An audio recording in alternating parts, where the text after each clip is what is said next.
Et nous commençons l'édition de ce vendredi 5 octobre 2018 en pensant aux enseignants, les seigneurs de la craie, qui saignent parce que leurs conditions de travail restent en deçà de ce qu'on pourrait attendre dans un pays comme le Cameroun où l'éducation doit être placée en priorité des priorités. Mais hélas, c'est un vide total, c'est une carence, une insuffisance qui n'a pas de nom, avec ces enseignants qui continuent à broyer du noir, qui ploient sous des problèmes qu'on devrait aujourd'hui résoudre grâce à cette journée internationale des enseignants. On va donc souhaiter bon courage à ces combattants-là, à ces oracles du savoir qui font grandir les êtres, qui nourrissent les esprits et surtout qui apportent de la valeur ajoutée pour cette société camerounaise qui en a tant besoin aujourd'hui. Madame, Messieurs, bonjour et bienvenue. Nous sommes encore là. Nous sommes le vendredi. On est à quelques heures seulement de l'élection présidentielle du 7 octobre prochain. Donc on va clairement dire que les candidats continuent à se mouvoir sur le théâtre des opérations à travers le pays, à travers les différents meetings qui sont organisés. Et donc nous serons encore ce matin dans ce programme à faire ce qu'on sait bien faire, décrypter l'actualité au quotidien. On commence par vous, Monsieur Bachou Charlamel. Bonjour et bienvenue. Bonjour, Monsieur Eric Fopoussi Negou. Bonjour. Bonjour à tous les téléspectateurs. Que se passe-t-il avec le groupe Abo?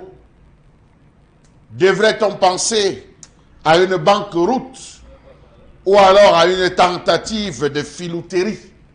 Trop de points d'interrogation parce que jusqu'à ce jour, une affaire de 15 000 tonnes de blé est en suspens. Ont-ils perçu? Était-ce avarié? Trop de points d'interrogation. Toujours est-il que la marchandise semble être arrivée au port et qu'on n'a jamais déchargé et qu'on n'a jamais encaissé. Ou alors qu'on a encaissé mais c'était avarié. On s'y perd, on s'y perd. Les affaires au Cameroun, les nuages.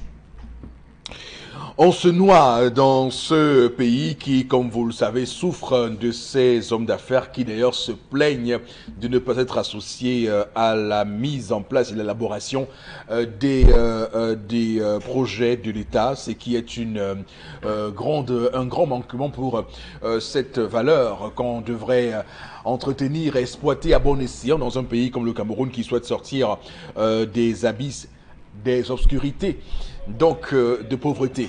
Alors Florazé, bonjour et bienvenue sur le plateau. Bonjour Eric Fopoussi, merci. Bonjour à vous sur le plateau. Bonjour à nos millions de téléspectateurs.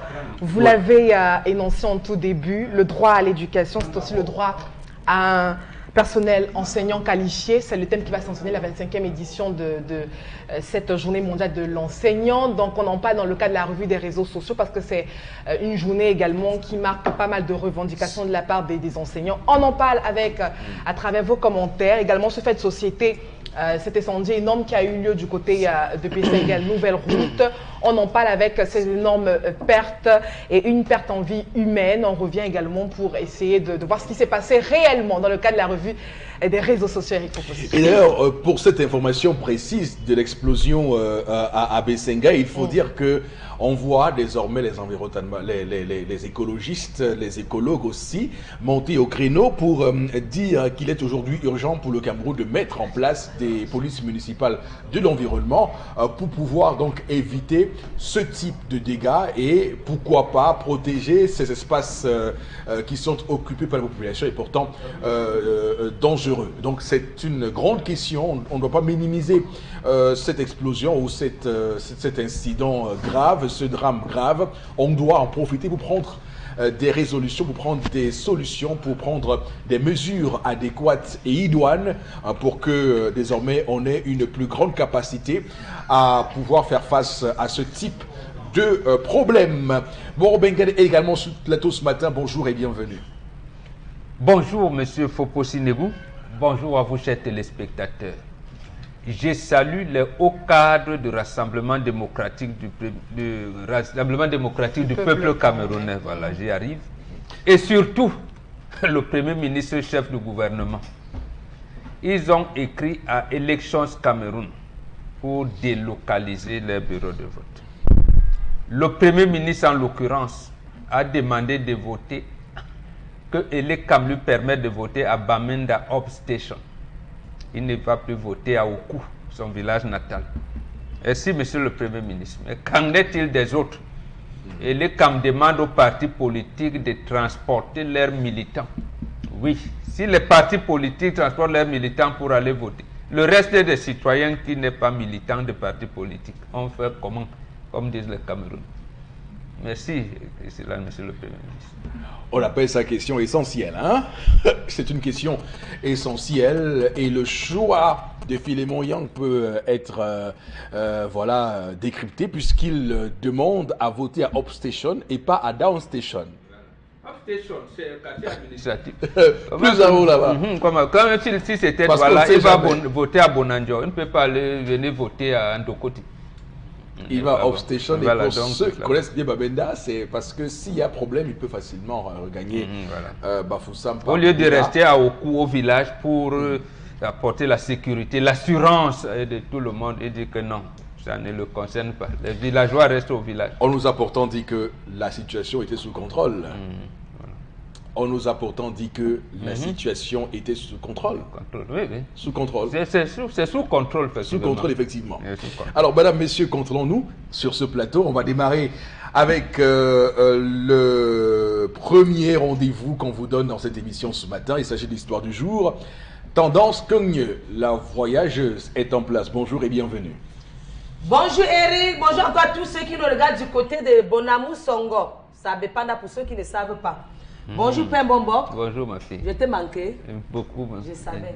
C'est que il faut souvent voyager de temps en temps, Eric. La prochaine fois, pas même, ne reviens plus. Non. Dès que j'arrive dans le pays que je suis parti là, je ne viens plus. Et mon beau-fils, tu vas l'amener? Non, s'il ne peut pas rester avec moi là-bas, il laisse. Non. C'est lui, je t'ai dit que c'est lui qui choisit le domicile, c'est pas toi. Voilà. Oui, bien sûr, Flora. Donc ce matin, on va parler des femmes verrées. Des LO, les verrets. Je suis au bord de la crise de nerfs. C'est encore quoi? Les verrets. C'est les femmes qui passent le temps à commander les choses entre elles. Soit peut-être si Flora a un grattoir chez elle, je peux venir dire que ouais Flo, je peux avoir ton grattoir. C'est ça. Oui, j'utilise son grattoir. Le lendemain aussi, si elle me voit peut-être avec une fourchette, elle peut venir dire que ouais Tang, je peux avoir ta fourchette, je lui donne. À cause d'une verret, dans un quartier de la place, 2 femmes s'entretuent. Que s'est-il passé entre toutes? Oui, mais elles ont l'habitude de se changer des choses entre elles. La mort vient faire quoi là? Mais c'est le tamis qui cause ce problème.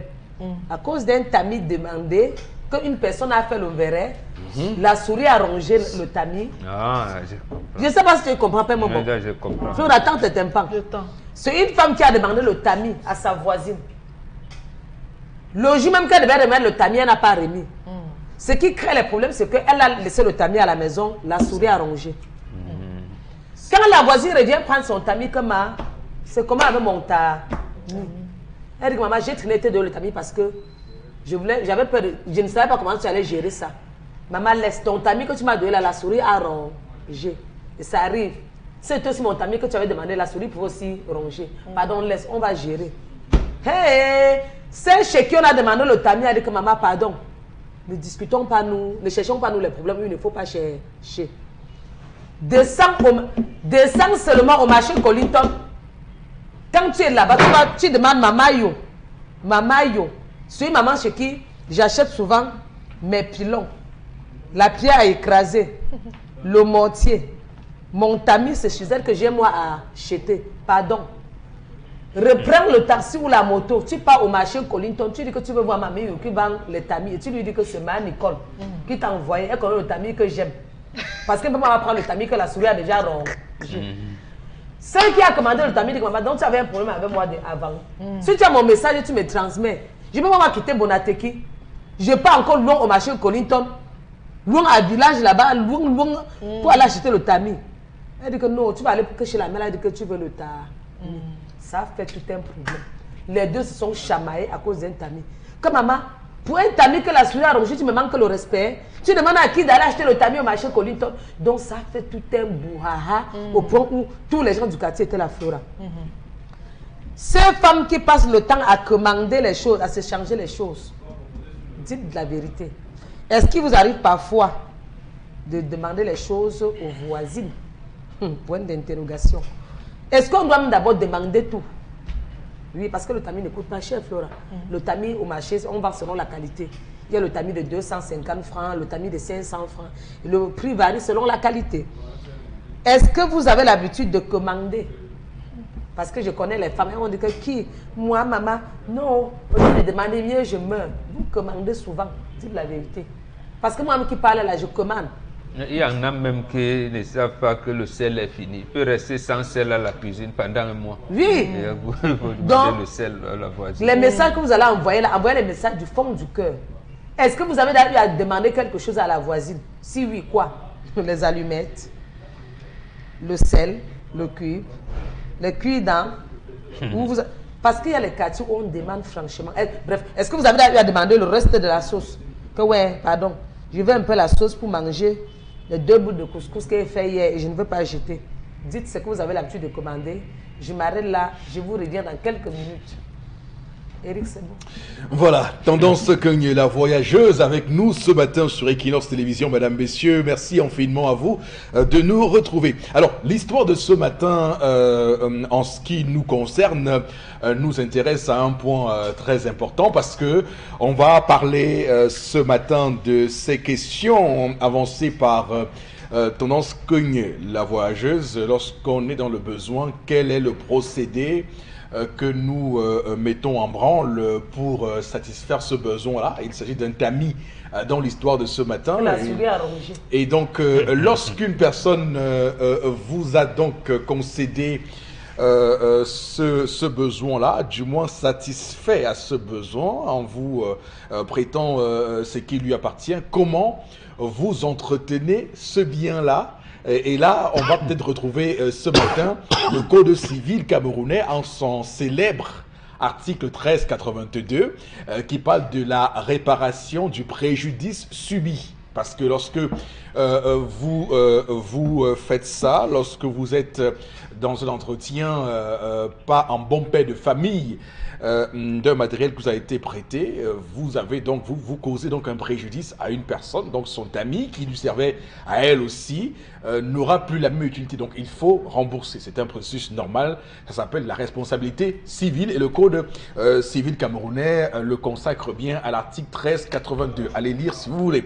Alors, ce qui est important également de signaler, c'est qu'on a peut-être aussi envie de mettre en branle la question de la solidarité à l'africaine et comment on voit ces relations-là. Est-ce que c'est forcément dans ce cadre que s'inscrit cette solidarité dans les échanges de matériel entre différentes personnes? Donc voilà, de manière brossée, les axes sur lesquels on va aussi, pourquoi pas, s'appesantir ce matin en ce qui concerne l'histoire du jour. Je commence par vous, cher Lamel Mbachou, sur cette question. Qu'en pensez-vous? Monsieur Alifopoussi, il faut dire que le principe du voisinage repose sur la familiarité, la question de familiarité. Le voisin est un membre à part entière de votre famille. Le voisin est votre frère, le voisin est votre soeur. Le voisin, il peut remplacer même à un certain moment le parent que vous n'avez plus. Le voisin, c'est celui-là qui est là lorsque vous pleurez. Dans le malheur comme dans le bonheur, le voisin est la première personne qui vous assiste. Alors, lorsque nous partons de ce principe ou de ce postulat que le voisin est un membre de la famille, ça suppose qu'on partage pratiquement tout avec le voisin. Pour ce qui est des hommes, ça sera l'appel. Lorsque vous commencez à construire votre maison, vous êtes en plein chantier, vous voulez construire votre maison, c'est chez le voisin que vous commencez à garder la pelle. C'est chez le voisin que vous commencez à garder la pioche, les brouettes, le ciment et tout et consorts. Vous commencez à faire confiance à ce voisin qui porte tout. C'est chez le voisin que vous prenez votre première lumière. C'est chez le voisin que vous prenez de l'eau, vous empruntez de l'eau pour pouvoir gérer. Donc le voisin est au centre de la vie. De la vie des autres voisins, des autres membres de la communauté, monsieur Alifopoussi. Donc, avec les hommes, ça sera va chez papa tel, tu me prends le marteau, va chez papa tel, tu me prends la pioche, vache papa, tel tu me prends si, pendant que vous pouvez être en train de vouloir faire entrer un clou sur une latte, le marteau peut se casser parce que le marteau aussi il est abîmé. Est-ce que le marteau qu'on vous a remis, on vous l'a remis dans un état neuf, sachant que tous les deux côtés vous utilisez? Mais il faut préciser, monsieur, il faut aussi que là où... Pardon? Là où intervient justement ce principe de famille, c'est lequel? C'est que lorsque vous avez endommagé, vous prenez sur vous de le réparer sans donner la possibilité à l'autre de se rendre compte pour démontrer que ce qui est ton bien est le mien. Donc, dans le cas de l'histoire que Tendance nous a racontée ce matin, je tiens à préciser que la femme s'est rendue compte aux premières heures que les souris ont rongé le tamis. Ce qui voudrait dire qu'en termes de conservation, en qualité de conservation, elle est vraiment de piètre qualité. Ça veut dire qu'elle entretient mal les affaires, elle est négligente vis-à-vis des affaires des autres. Si elle avait su bien préserver, c'est-à-dire lorsqu'on utilise le tamis, soit c'est pour le sang, pour ceux qui font le couscous, soit c'est pour tamiser le foufou, soit c'est pour X, soit c'est pour Y. À la fin, qu'est-ce qu'on fait? On prend la peine de nettoyer l'objet et de le sécher et de garder pour ce qui est du tamis. Lorsqu'elle s'est rendue compte qu'elle a endommagé le tamis, qu'est-ce qu'elle devait faire tout simplement? C'était repartir au marché, prendre un tamis. Encore que le tamis ne coûte même rien, monsieur Dufault-Poussy. Le tamis ne coûte absolument rien. Lorsque vous allez à le tamis qu'on vend à 200 francs, il y a le tamis qu'on vend à 150. Le tamis le plus cher, c'est le tamis métallique qu'on vend à 1000 francs, 700, 1000 francs CFA. Je vous le dis parce que, monsieur Dufault-Poussy, il faut faire le tour dans les marchés pour être au courant, pour voir et pour toucher du doigt la réalité. Je sais que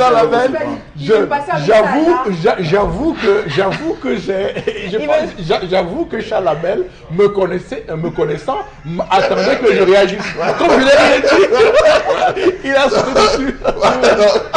C'était dire, monsieur Eric Faupoussi, voilà. Ça ne coûte absolument rien. D'un autre côté, il faut dire que cette situation vient remettre au goût du jour une situation qui était mal vécue par la voisine. Ça suppose que cette voisine, en réagissant, elle démontre que c'est pas le premier article que cette femme endommage, sans toutefois abîme, sans toutefois rembourser. Et de deux, c'est que cette femme est un peu plus, elle est plus mendiante. Il faut dire qu'elle exagère sur le fond en demandant pratiquement tout. Donc c'est l'occasion de. Elle exprime son désarroi. Elle exprime son désarroi, histoire de lui dire qu'à partir d'aujourd'hui, sache que chaque chose que tu vas abîmer, tu vas désormais payer. Je termine par là. D'accord, bien sûr. Alors, Florazé, est-ce que nous sommes suffisamment, Florazé, je vous parle, je vous en prie, est-ce que nous sommes suffisamment attentifs à la chose d'autrui?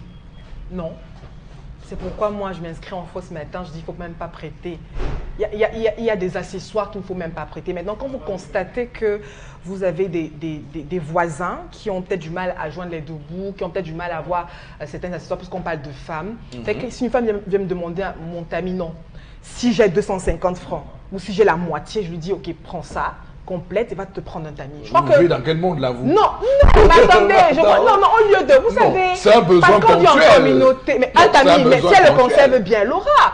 Nous sommes des femmes. Non, je veux dire, si une femme vient vous rencontrer pour un tamis, c'est qu'elle est en train de faire la cuisine et que le tamis va lui servir dans la seconde qui suit. Oui, non, mais ce que je dis, elle va la voir à l'hôpital, parce qu'en fait, je voulais pas au marché. Non, je voulais pas être très dur pour dire peut-être à ma place, j'aurais dit non, j'aurais créé une petite fausse excuse, hein, pour passer un message. D'accord. Je prends, si j'en ai, je prends de l'argent, la totalité ou la moitié, pour passer également notre message à ces derniers. Non, pourquoi ne pas lui offrir ce tamis-là et aller vous attendez, vous croyez que même la Bible dit aime ton prochain comme toi-même, je m'aime d'abord. Mais pourquoi? J'essaie d'avoir une issue favorable pour nos voisins et voisinants. Je dis que trop de familiarité engendre un certain mépris. Parce que nous sommes en communauté, dans des villes comme Douala, Yaoundé et autres, nous venons d'horizons diverses. Et c'est ça un peu la force de la diversité, c'est qu'on vient d'ailleurs avec nos petits atouts géographiques et autres. On se complète un peu,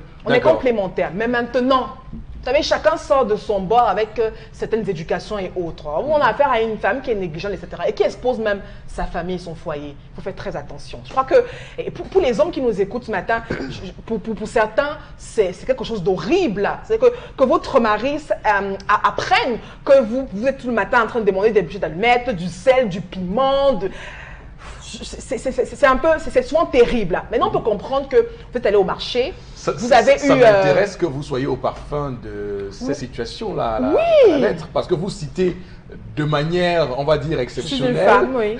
Non, je suis une femme. Tous les éléments qui sont le plus souvent demandés. Hein. Oui, un peu de sel, un peu de cube, un peu de... Tout à fait. Moi, je suis au fait.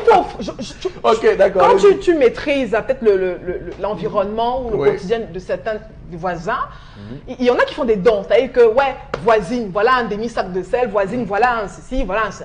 Mais à un moment donné, il ne faut pas exagérer. Si bien informé, quel est pour vous le top 5 de... Non. Je ne sais pas, parce que il paraît qu'on demande beaucoup. Alors, on y va, beaucoup les... Comment on appelle quand on fait les gâteaux, les fours comment on appelle ça? Les moules. Les moules, voilà. Voilà, les moules. Il n'y a pas ça. Il y a les moules de... Des moules. Le sel. Il y a le sel, il y a les allumettes. Faire à repasser aussi, des spatules, bref, de tamis, même déjà 5. Donc, vous voyez, ce sont des accessoires. Oui. Le grattoir, par exemple. Par exemple, une mandoline ou grattoir, si vous voulez. Ce sont des choses qu'on achète tous les jours et qu'il faut les marmites aussi. Il y en a qui poussent jusqu'aux marmites. Non. Si vous êtes célibataire, peut-être. Mais on parle quand même des femmes de famille.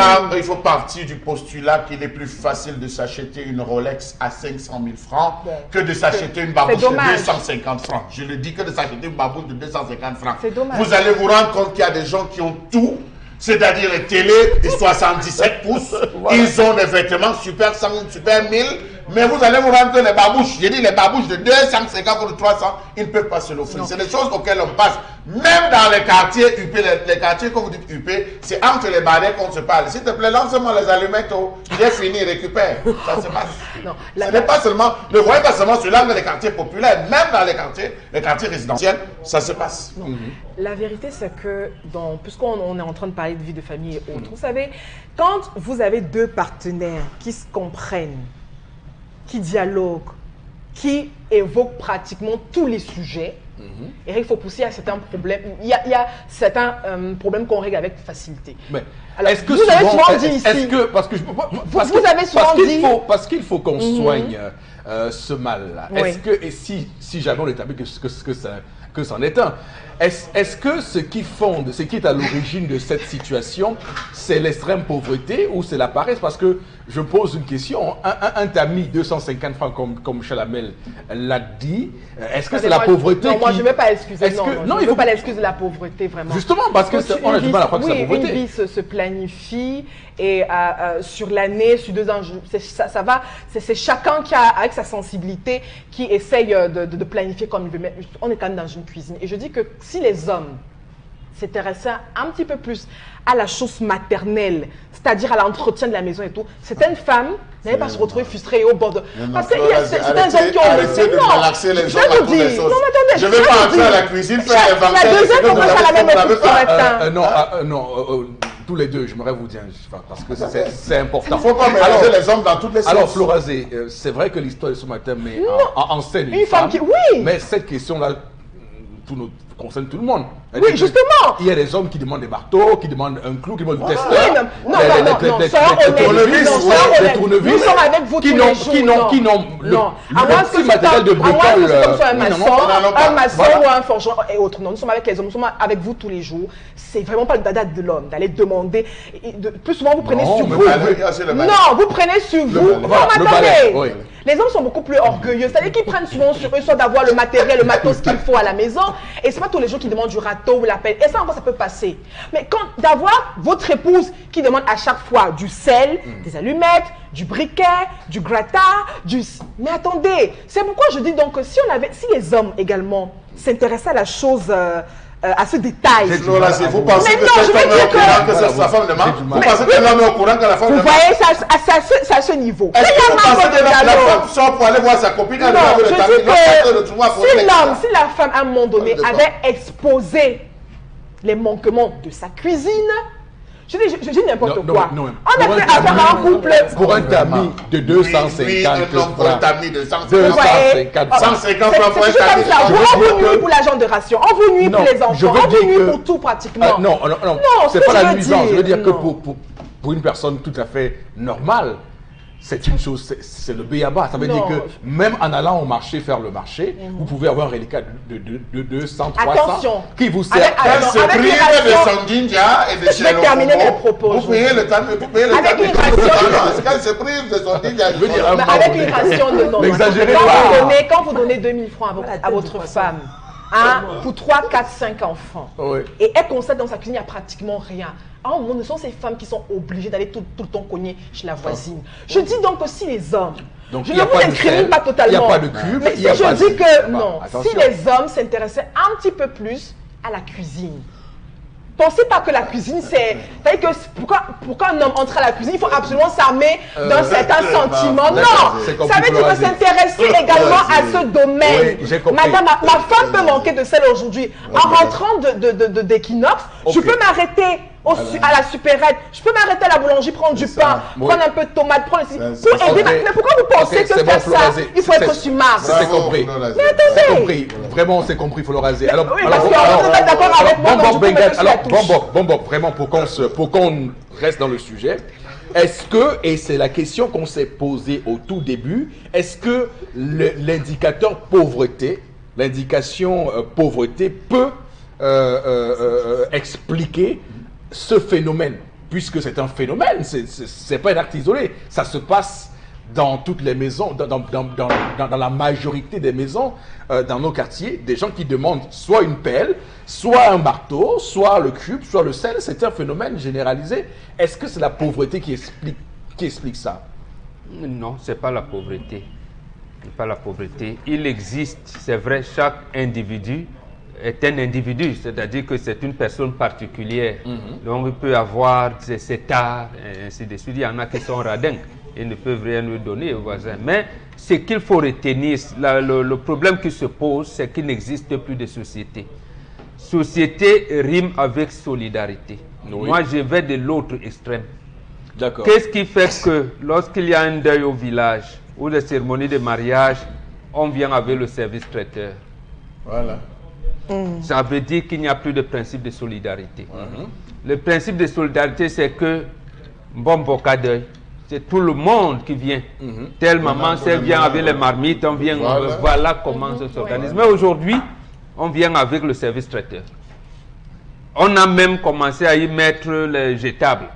C'est-à-dire qu'on vous embête chacun, voilà. Les assiettes jetables, là, La les sol- plats Donc, jetables. nous ne sommes plus dans une société. On ne vit Donc, plus ensemble. Oui, on ne vit plus ensemble. Parce que la société, c'est la solidarité. Oui. Et ça se passait comment pour arriver à l'histoire du jour? Quand une femme va en mariage, on l'accompagne. Sa famille achète un minimum pour l'accompagner, des accessoires, à partir des draps, des accessoires. Accompagner, ça veut dire quoi? C'est maman, d'abord sa maman ne l'accompagne pas. Sa propre maman génitrice ne l'accompagne pas, la génitrice. Les autres, pourquoi ce sont les autres qui l'accompagnent? Sa propre maman ne va pas.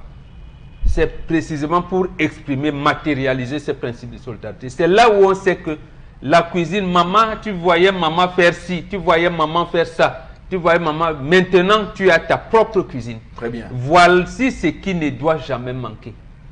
C'est-à-dire que vous pouvez demander le tamis une fois, précisément parce que la souris a rongé vos tamis et qu'au moment où vous ne saviez pas, vous vous êtes rendu compte au moment où vous avez le couscous.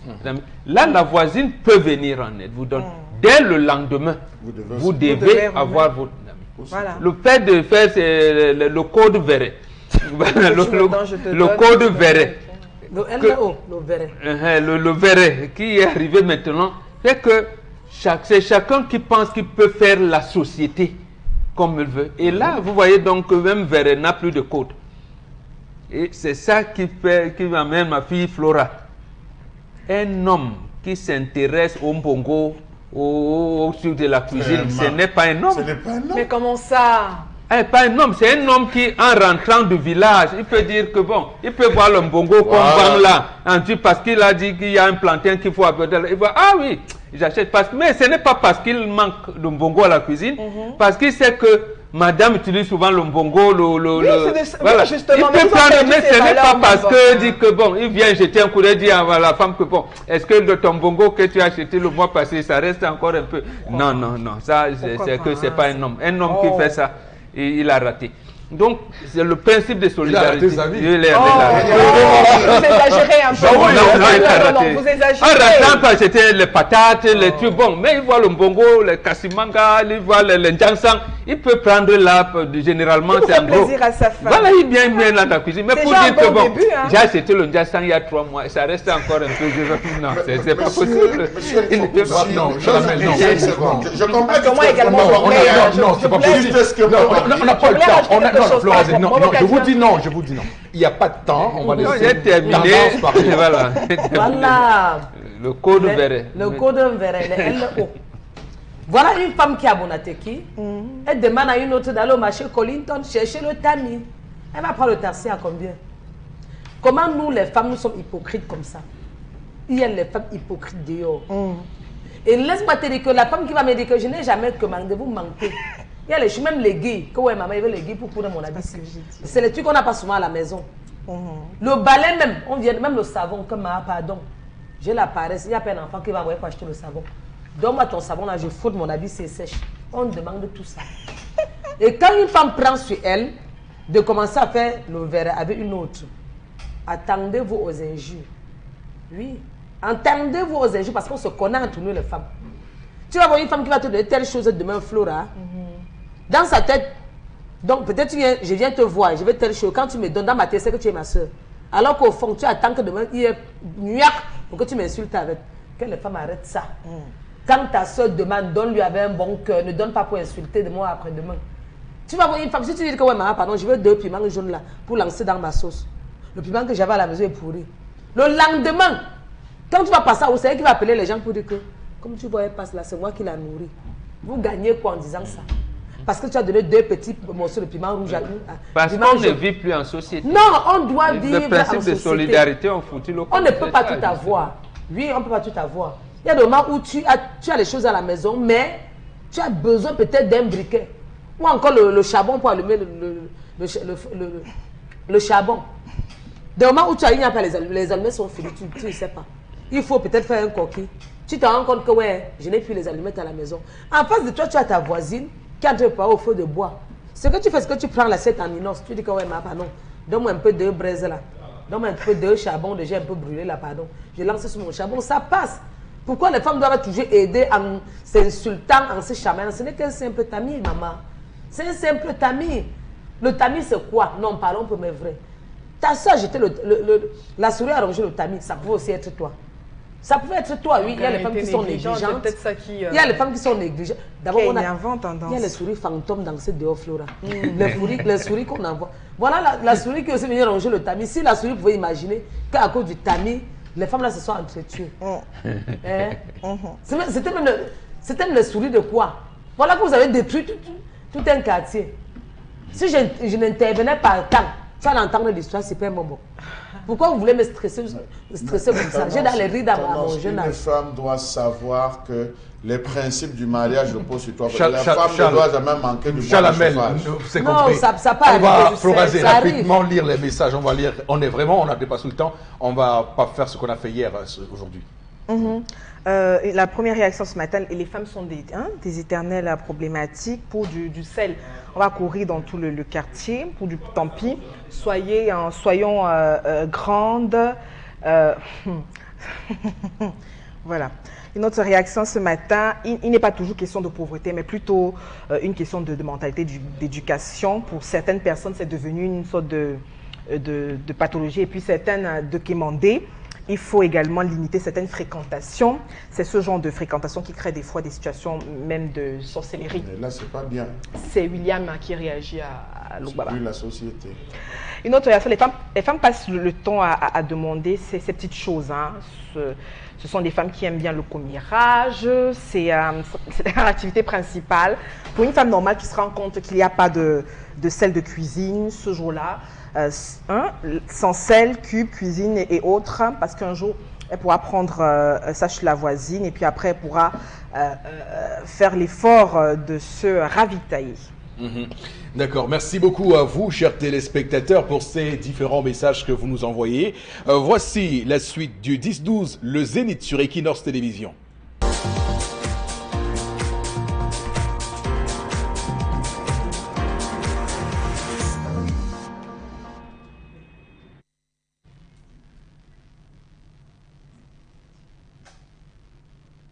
Je m'interroge ce jour sur la question du marchandage des maisons sikhes dans ce pays. Pourquoi est-ce qu'il est difficile de trouver une maison sikh dans ce pays, sikh étant entendu comme société immobilière du Cameroun? Où sont donc passés les recensements dans les cités sikh, monsieur le directeur général de la SIC? Ne serait-il pas temps de repenser la SIC, dépassée à ce jour par l'évolution du temps? Peut-on dire à ce jour que la SIC a atteint son objectif principal de construire entre 100 et 170 logements par an selon un contrat de performance qui avait été signé par l'État ou avec l'État du Cameroun? Comment comprendre que depuis 1991, les termes du contrat de performance SIC-État sont voués aux gémonies? Comment comprendre que c'est la loi du plus fort et du plus offrant qui règne dans les cités sikh de notre pays? Comment comprendre que depuis cette date, bon nombre de logements de la SIC ont été vendus dans l'intervalle, mieux au marché noir? Comment comprendre que les différentes maisons sont souvent léguées entre les proches d'une même famille ou tout simplement mis aux enchères au plus offrant 5 millions la clé? Comment comprendre qu'il y a des locataires qui sont en place depuis 15, 20, voire 30 ans? Vraiment, monsieur le ministre, monsieur le Mindu, Jean-Claude Bointou, il est temps de les chasser. Il est temps de chasser ces différents locataires véreux qui se servent des maisons de l'État pour s'enrichir. D'où vient-il que des directeurs et sous-directeurs se retrouvent locataires dans les maisons de ceux dont le portefeuille est vide? J'interpelle ce jour le Mindu. Oui, s'il vous plaît, les Camerounais souffrent. Instruisez le directeur de la Société immobilière du Cameroun. On veut voir clair dans cette affaire de maisons sikh. Savez-vous que 50% de ces logements sont occupés par une infime partie des 200 000 fonctionnaires que compte le Cameroun et qui ne sont pas toujours les plus nécessiteux? Savez-vous que la SIC brille aujourd'hui par une belle activité, la sous-location? À la SIC, il y a la sous-location de la sous-location de la sous-location. Celui qui a pris le premier, seul son nom demeure. Mais entre-temps, il y a plusieurs qui passent et repassent, passent et repassent. Lui, seul est là, il demeure et il ne cesse de s'enrichir. Oui, certaines personnes payent le loyer dans les maisons sikh à hauteur de 100 000 francs CFA par mois pour un loyer de 37 000 francs CFA reversé à l'État du Cameroun. Savez-vous que les loyers prix varient entre 15 000 francs CFA à 40 000 francs CFA? 15 000 francs CFA pour un studio d'une chambre, 40 000 francs CFA pour un appartement de 4 chambres, 20 000 francs pour un 2 chambres, 30 000 francs pour un 3 chambres. N'oublions pas ceux qui se sont retrouvés à transformer les balcons même en chambres. Oui, lorsque vous passez à Bonamoussadi, vous vous rendez compte que les locataires ont transformé les balcons, lieu d'aération des domiciles, en chambres. Ne serait-il pas temps de réaménager les camps sikhs, de mettre à la porte ceux qui ne font plus partie des catégories habilitées à avoir un toit dans ces logements ciblés? Ne serait-il pas aussi utile de remettre au goût du jour les contrôles systématiques pour savoir qui est qui dans ces maisons sikhs et au besoin de chasser ceux qui ont déjà 20 à 30 ans dans ces lieux qui doivent bénéficier aux pauvres premièrement? Savez-vous que la Société immobilière du Cameroun a clôturé l'année 2013 avec une perte nette de 3 milliards de francs CFA? Savez-vous que la SIC n'a pu construire qu'à peine 11 000 logements alors que le déficit d'un logement au Cameroun est estimé à environ 1,3 million de maisons de nos jours? Savez-vous que fin 2016, 300 employés de la Société immobilière du Cameroun étaient sous la menace de licenciement? S'il vous plaît, monsieur le ministre, on vous s'est plongé dans les travaux de développement, dans les travaux de développement urbain. Je vous en prie, prenez la peine. Il est temps de chasser ces différentes personnes qui depuis 10, 15, 20, 30 ans occupent ces différentes maisons de la SIC. On est fatigué de les voir. Il y a des gens qui ont acheté, qui ont pris des maisons de la SIC, qui ont construit la maison, qui ont mis en location, mais continuent à rester à la SIC. On est fatigué. Le peuple a besoin de soupirer.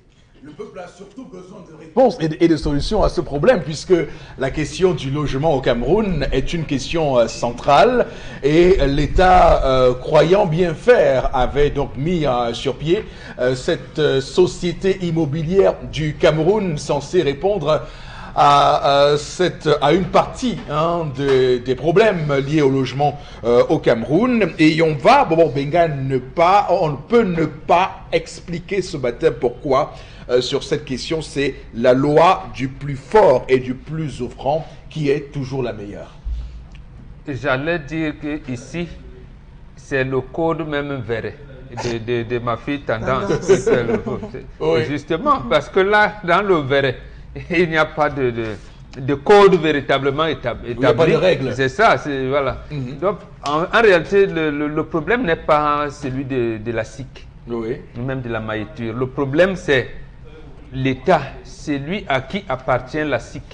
D'accord. C'est lui qui n'a pas su recadrer les choses. Recadrer les choses voulait dire quoi? Il y a la maïture qui aménage. La SIC vient construire au regard de l'évolution démographique. Et il y avait un ministère qui s'en occupait. Nous, à notre époque, on parlait de l'urbanisme et de l'habitat. Voilà. Aujourd'hui, on parle de développement urbain et de l'habitat. Et de l'habitat, développement urbain. D'abord, et c'est là le problème.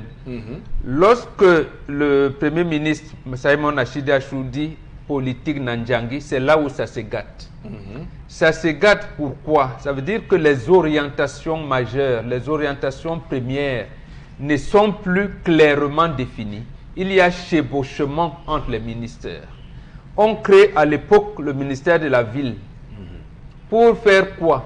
On commence à prendre certaines attributions données là pour créer un ministère, le ministère des Villes. On se rend compte qu'en fait, le ministère de la Ville ne sert à rien, puisqu'on n'a pas su répartir entre d'abord ce ministère de la Ville, ses démembrements, et les communautés urbaines.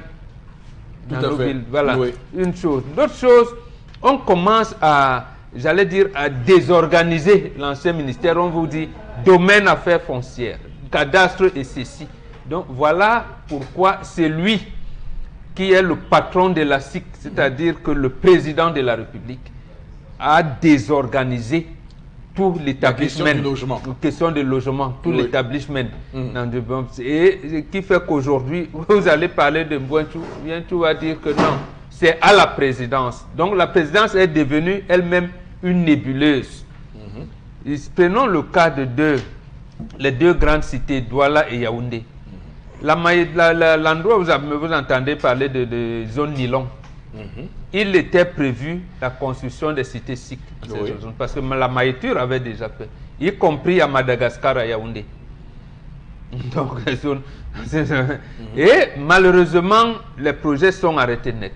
Parce qu'aujourd'hui... il y a ceux d'Oulembe qui sont également... Ah voilà, attendez, c'est venu sous le prisme de logement social. Oui. Le prisme de logement social, et là, ça devient un problème. Lorsqu'on parlait donc... C'est justement la vocation première de cette SIC, c'est justement... Et je vous dis que le patron de la SIC, ce n'est pas le DG de la SIC, donc le chef de l'État, le président de la République, a désorganisé tout sans donner des orientations claires, au point où, quelle est la responsabilité du Crédit Foncier, qui premièrement devait non seulement s'occuper de ça, du logement social, mais également de vous les citoyens, notamment ceux qui travaillent. Est-ce qu'aujourd'hui, parce que là c'est la loi du plus fort et du plus offrant qui est aujourd'hui la règle, alors que normalement ces cités SIC-là devaient justement permettre d'aider ceux qui n'ont pas de revenus conséquents. Quand on vous dit que les prix qui sont normalement de 15 000 à 40 000 par mois sont parfois multipliés par 10 pour des situations, et que même finalement pour ceux qui souhaitent avoir au final avoir l'appartement à son profit, enfin, je veux dire propriété de l'appartement, on est à près de 7 millions, 10 millions, 20 millions. Il y a une explosion des prix. C'est-à-dire aujourd'hui quand on passe par exemple la cité SIC Makepe, Cité Sikh Abona Moussadi, on a le sentiment que c'est pour les bobos, c'est pour les riches, et que nous qui C'est pas le sentiment, c'est devions là où je voulais bénéficier en de cela, venir, nous n'en justement. bénéficions pas. Les fonctionnaires qui, pour la plupart, occupaient un gouvernement, ils se sont constitués des rentes. Oui. Les douaniers, du moins ceux qui sont dans les régies financières, ont commencé à avoir des terrains partout où ils allaient, y compris leurs anciens camarades de l'ENAM qui sont devenus administrateurs civils, sous-préfets et autres, et agents dans la préfecture et tout ça. Ils achetaient donc terre. C'est eux qui allaient. Pour sortir, eux regagnent les logements qu'ils se sont construits eux-mêmes. Oui. Et soit ils laissent à leur famille, soit ils laissent aux amis qui eux permettent, et c'est là où les enchères ont commencé à augmenter. Mais Parce que il en est également des restes de fonctionnaires. Bon, Oui. le mois Aïssa, j'ai été victime de ça. À un moment donné, je voulais un logement. J'ai justement un ami qui est à la cité Sikh Makepe qui me donne les conditions que je dois satisfaire pour entrer là-bas. Alors je me suis dit, mais ça c'est l'ANAC.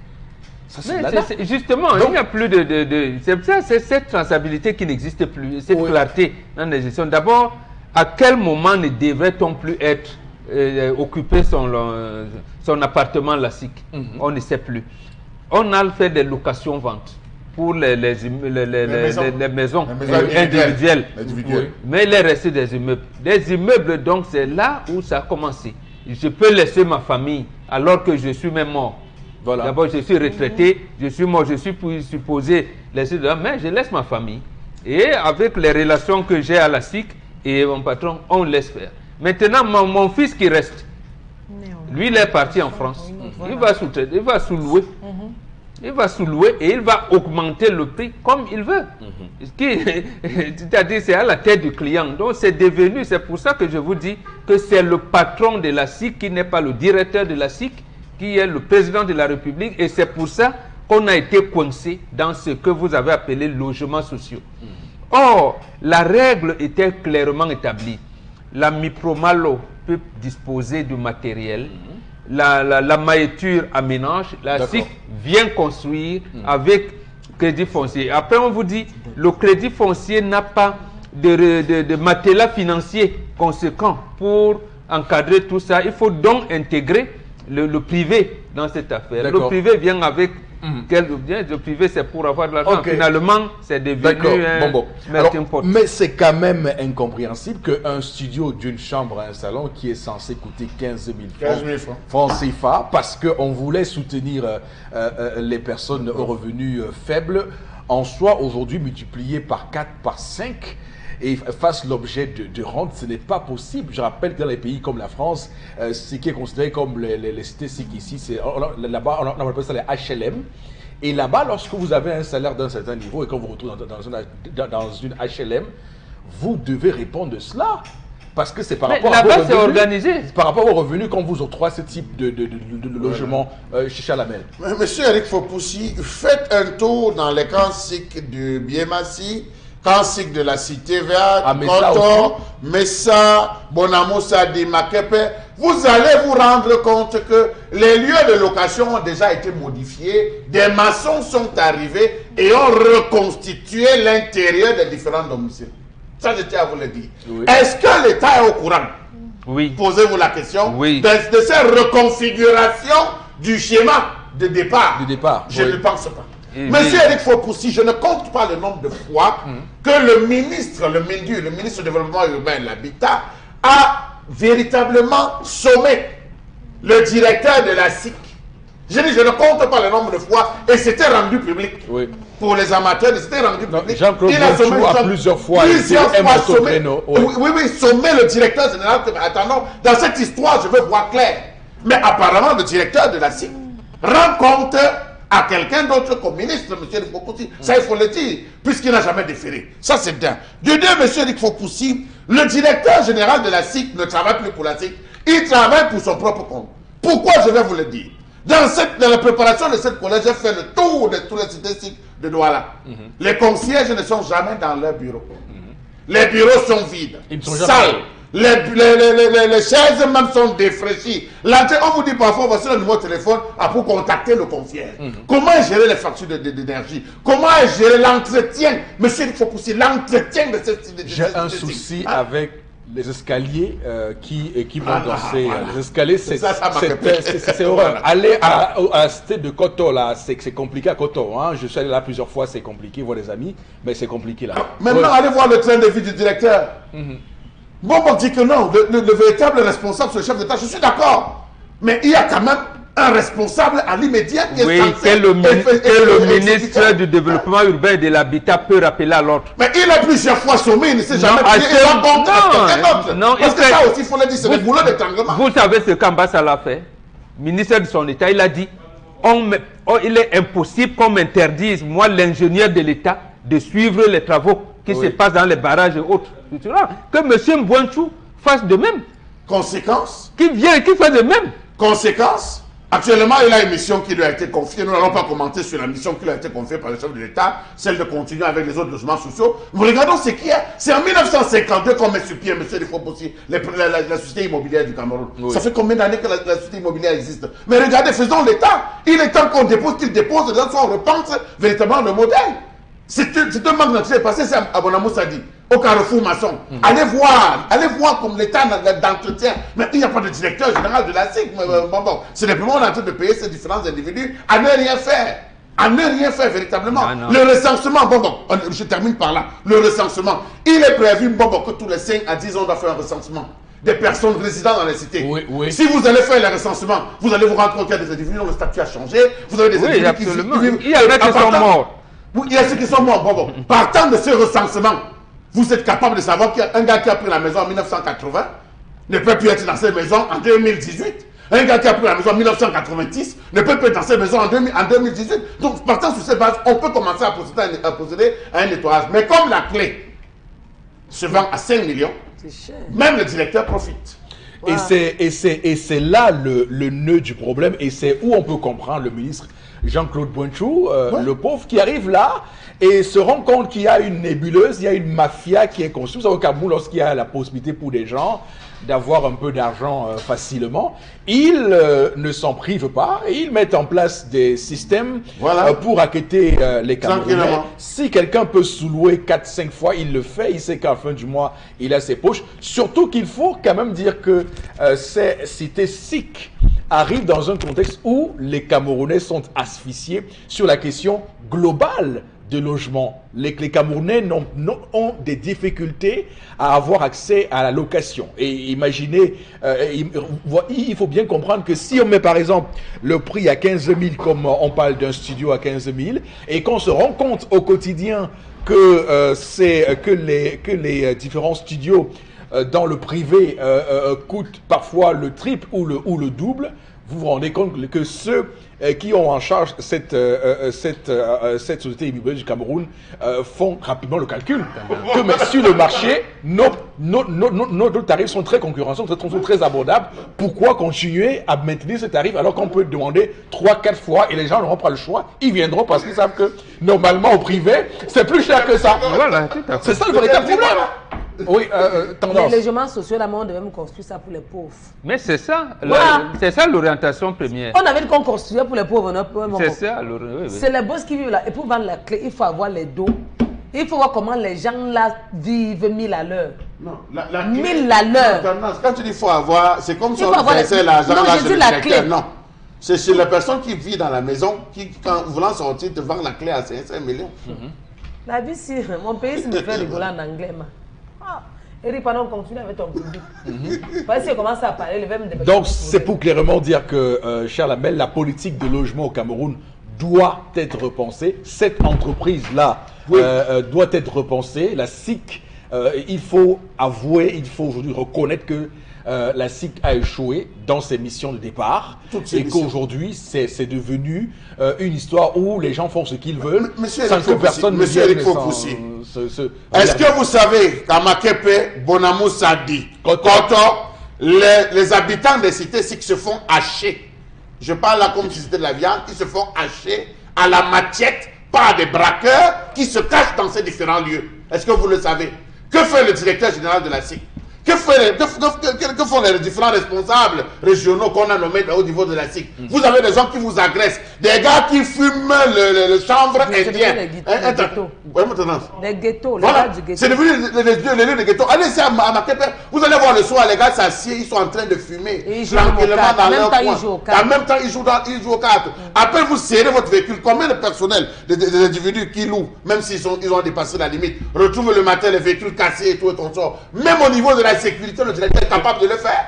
Mais il est sommé par un ministre de libérer. Mais le ministre lui-même est surpris que le gars ne défère pas. Parce qu'il rend compte, c'est ça qu'il faut tuer Mbombo. Et je crois que c'est là où... Ils ont des parapluies, les menaces. Non, c'est pas, là où il faut arrêter. C'est pas là le nœud de problème. C'est lui qui décide et la SIC a dit quoi. C'est comme si vous me disiez aujourd'hui on a un ministre, non. Un ministre Il y a un chef de l'État qui a donné une orientation. Vous allez me dire aujourd'hui, quand on dit telle entreprise de distribution de l'énergie électrique ne donne pas l'énergie électrique, ce n'est pas sa faute. On a dit à la SONEL de donner de l'énergie électrique à tout le monde. La SONEL, on tue, on donne l'énergie électrique à une autre entreprise, alors qu'on lui dit, tu peux donner le courant électrique à celui que tu veux. Voilà le problème. À la SIC, c'est cette orientation qui a été faite. Lorsqu'on a privatisé certains logements SIC, on y a même installé les autorités administratives dans les grandes villes. C'est-à-dire un sous-préfet qui est dans une cité SIC. D'accord. Quel est son déploiement dans son environnement? D'accord, merci beaucoup. Il est au-dessus de sa Il a tout d'abord, c'est lui le chef de terre. La sécurité, il peut mobiliser quand même les forces de maintien de l'ordre pour empêcher un meeting de Bombok. D'accord. Mais il ne sait pas qu'il y a des bandits à côté de sa résidence. En tout cas, j'ai du mal quand même parce que ces gens-là, il faut bien voir que ils ont perdu tout sens de lucidité dans la gestion du Cameroun. On le sent tous les jours. Voilà, messieurs, nous allons marquer une pause pour retrouver dans un court instant la deuxième partie de l'émission. À tout de suite.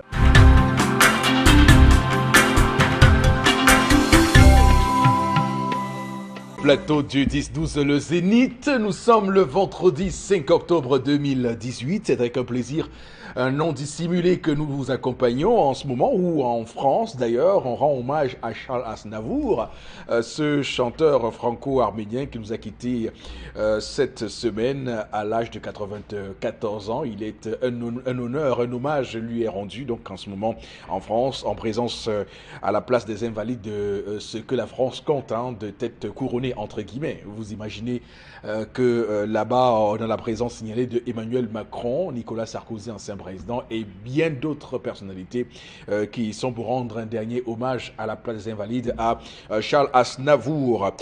Madame, Messieurs, pour cette deuxième partie, on va lancer sans ménagement tout de suite d'ailleurs. On va y aller tout de suite avec la revue la revue des réseaux sociaux et on va commencer avec cette journée internationale de l'enseignant qui nous permet de nous plonger dans les conditions des enseignants au Cameroun et globalement de l'éducation au Cameroun. Vous savez que l'enseignant est au cœur et au centre du triptyque qui fonde ce qu'on appelle la communauté éducative. C'est laquelle communauté a un rôle essentiel dans les résultats et la formation de nos enfants, l'instruction de nos enfants. On a tout de suite et on a beaucoup sur ce plateau critiqué la mise en place de nouveaux paramètres et paradigmes d'enseignement au Cameroun avec l'approche par compétence qui venait remplacer l'approche par objectif. Les enseignants de plus en plus s'interrogent sur l'efficacité de cette approche. Est-ce que ça permet in fine à nos enfants d'être mieux formés et d'avoir des diplômes qui soient reconnus à l'international par rapport à la perspicacité dans le raisonnement de nos enfants? Donc toutes ces questions-là sont fondamentales, mais surtout les conditions de vie de nos enseignants dont les salaires restent les plus bas quand même lorsqu'on compare leurs confrères, leurs compères d'autres pays africains comme la Côte d'Ivoire, le Gabon ou le Sénégal, où là-bas les enseignants tutoient les 700-600 millions de salaires, voire 1 million, 2 millions. Alors au Cameroun, on sait à combien l'enseignant qui est sorti en A2 par exemple perçoit à la fin du mois, et on peut aussi voir le cadre même d'enseignement, dans quel type de cadre nos enseignants sont amenés à dispenser les cours cours. Donc tout cela, on va s'interroger sur cela ce matin. Alors bon, Robert, je commence par vous normalement pour vous demander quel regard vous portez sur la profession d'enseignant au Cameroun. Je commence par le thème de cette année. Oui. C'est un thème très intéressant. Il dit... La qualité de l'enseignant. Non, le droit à l'éducation, c'est aussi le droit à l'enseignant de qualité. De qualité. Voilà.